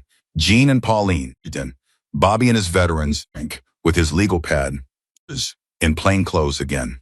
Most of the faces he didn't know. These were the 41 ones who had said yes. And they had brought people with them, family members, friends, people from their new lives who had heard the story and come to stand in the same room where it was being acknowledged. Surrounding the building outside, engines idling low and then going quiet in waves were the Hells Angels. Not 483 this time, more. It had spread the way. Word spreads in a community that communicates through face-to-face contact and trusted networks. Chapter by chapter, person by person, across a state that was larger than it looked on a map. Cross stood at the front of the room. She was composed in the way Ethan had come to understand was her natural register for real, present, and not pretending to feel less than she felt. She said, I want to tell every person in this room something that should have been said months or years ago. Been to you in my system was not your fault. You came to us with real skills, real history, stones still need, still willingness to work. You deserve what you came looking for. You received something else instead. And the responsibility for that is mine to carry, even though the action was someone else's. I'm sorry. And I am asking you to give me the chance to be what we were supposed to be. Quiet. Then Marcus Teller, who had driven 2 hours from Tucson a month ago with the rigid posture of a soldier carrying something too heavy, stood up. He said, I start my new job next week. Someone in the room said, yeah, just that. But the way it landed in the silence was like a match catching. Okafor said, I'm back on the tools. Ray Diaz said, I got a call yesterday about the project management position. Opened it. Gene Hutchins didn't say anything. He just looked at Pauline, and Pauline looked back at him. And whatever passed between them and that look was private and complete, and told the full story of 8 months and the other side of them. And then Ethan, who had not planned to speak, had been standing near the back with the instinct to let other voices fill the room, because this room was not about himself, walking to the front. He stood where Miriam had stood. He looked at the 41 faces and the faces behind them and all the way back to the door. He said, a few months ago, I was sleeping on a mat in a shelter, trying to understand why everything I tried was failing. I thought I was broken. I thought something was wrong with me specifically that I couldn't name and couldn't fix. Feeling that specific feeling of being broken in a way you can't diagnose is the thing Reed and Pruitt counted on. The engine of the whole operation. Keep people separate. Keep them confused. Keep them convinced the problem is personal and they'll never look up long enough to see what's actually happening. He stopped for a moment. I looked up because of a wallet, he said. Completely accidental thing.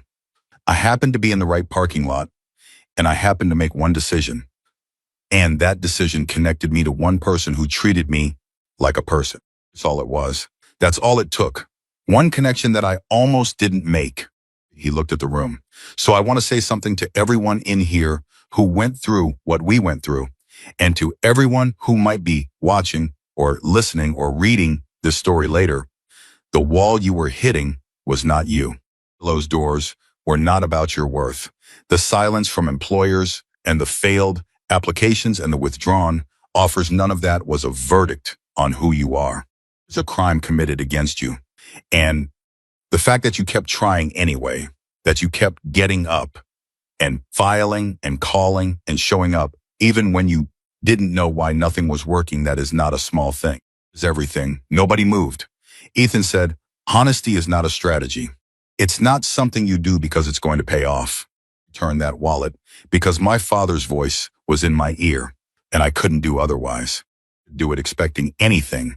I didn't do it as an investment because it was the only thing that made sense to me in that moment. He paused. But I want to be clear about something. The honesty didn't protect me. The honesty made me a target. The honesty put me in a parking lot and put me in a room full of bikers and put me on someone's radar and made my life harder for a while before it made it better. He let that sit for a moment. Do it again, every time. Because what I learned is that the people who are threatened by honesty are the people who have built everything they have on a foundation that honesty destroys. That means honesty isn't weak. Honesty is the thing they are most afraid of.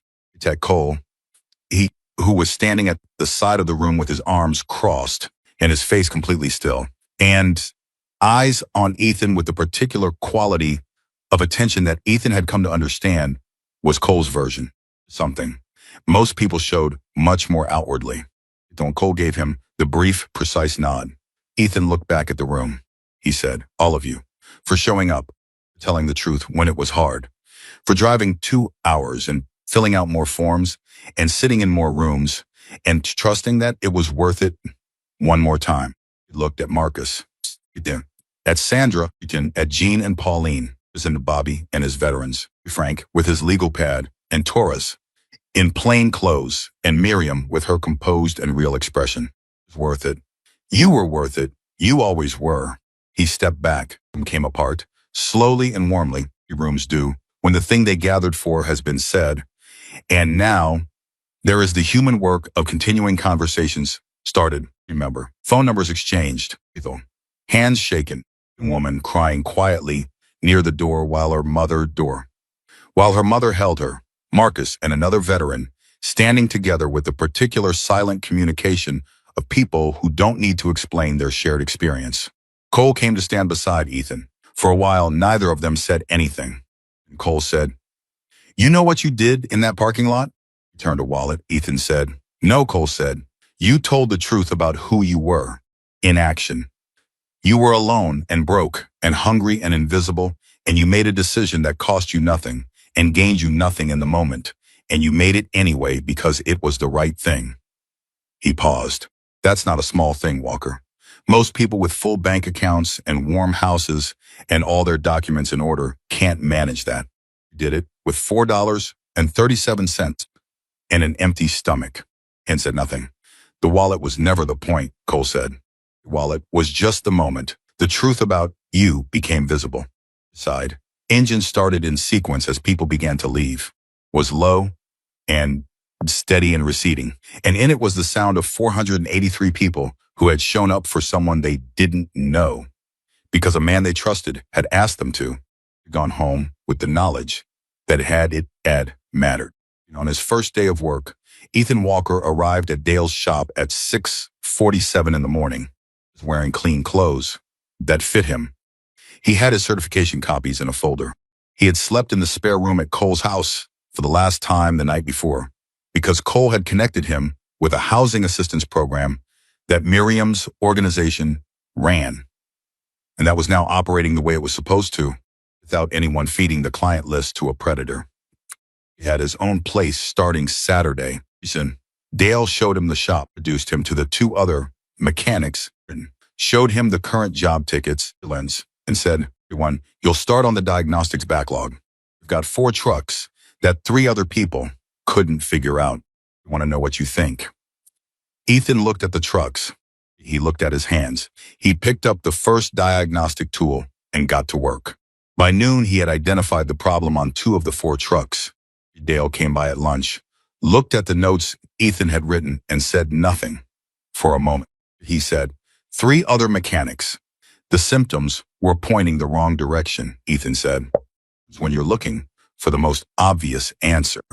This whole problem was upstream. Dale looked at him. Dale said, "It usually is." He walked away. Ethan went back to work. Bobby called to tell him that the Attorney General's office had confirmed 47 additional victims from Pruitt's database export records, bringing the total documented count to 96 people across 4 years. The civil suit on behalf of the victims was being organized by a law firm that had agreed to take it on a contingent basis after Frank provided them the full file. He remained in custody. His attorney's motions to reduce bond having been denied twice on the grounds that he represented a flight risk given the scope of the charges. Texted at 4:30. "First day went well. They actually know what they're doing here." Sandra sent a photograph of herself on a job site. No caption. The photograph said everything it needed to. Gene Hutchins called at 5 and talked for 12 minutes about the delivery company and Carla, the owner, and how she had shaken his hand at the end of day 1 and said, "You're exactly what I thought you were." Gene's voice cracked once in the middle of the call, and he covered it with a cough and kept talking. And Ethan let him talk as long as he needed, because talking was Gene's way of processing that something real had happened. Drove back to Cole's house that evening for the last time. Dinner at the table with Cole and Diane and Marcus and Lily, the kids whose photograph had been in the wallet, real children and not photographs, and who argued about something at the dinner table with the easy noise of a household where arguments were minor and temporary. Dinner, Cole walked him to his truck. They stood in the driveway for a moment. Said, "You doing okay?" "Yes," Ethan said, not the polite version. Ethan thought about it for the time it deserved. "Scared," he said, "not of Reed, not of anything specific, just the ordinary scared. Of being responsible for things again. Of having a life that can be damaged again. Of caring about outcomes again." Cole nodded. "That's the right kind of scared," Cole said. "That's what it feels like to be back inside your own life." Ethan looked at him. "Thank you," Ethan said. "You already thanked me," Cole said. Ethan said, "I'm thanking you again." Cole extended his hand. Shook it. The grip was firm and brief and equal. "Monday," Cole said. "Monday," Ethan confirmed. He got in his truck and drove out of the neighborhood and into the city, which was lit up in the way. Cities lit up in the evening, millions of small lights in a grid that went on longer than it seemed like it should. Through it with his hands steady on the wheel and his eyes on the road ahead. He thought about a parking lot, a cold morning, a wallet beside a tire. He thought about $4.37 and an empty stomach and his father's voice. He thought about 96 people who had their names on a documented record, now who had been told the truth, who knew that the wall they had been hitting had a builder, and that builder had been held to account. Not all of them had gotten their old lives back. Some of those lives were gone, but they had gotten something that in many ways mattered more than knowledge that they were not the problem, delivered clearly and officially, and with the weight of 100 people standing behind it. He thought about Marcus's text, Sandra's photograph, Gene's voice cracking once and recovering. He thought about Cole's hand and the equal grip of it. He thought about honesty, not as a strategy, not as an investment, just as a thing you did. Because your father's voice was in your ear, and the wallet was in your hand, and the choice was simple even when everything else was not. A lost wallet had brought them together. But what kept them together, what built the trust, and the fight, and the room full of people, and the 483 engines going quiet simultaneously in a parking lot was something that had nothing to do with the wallet and everything to do with the man who had carried it back. Walker had been invisible to the world for 2 years. He was never invisible to himself. And in the end, it's the thing that saved him.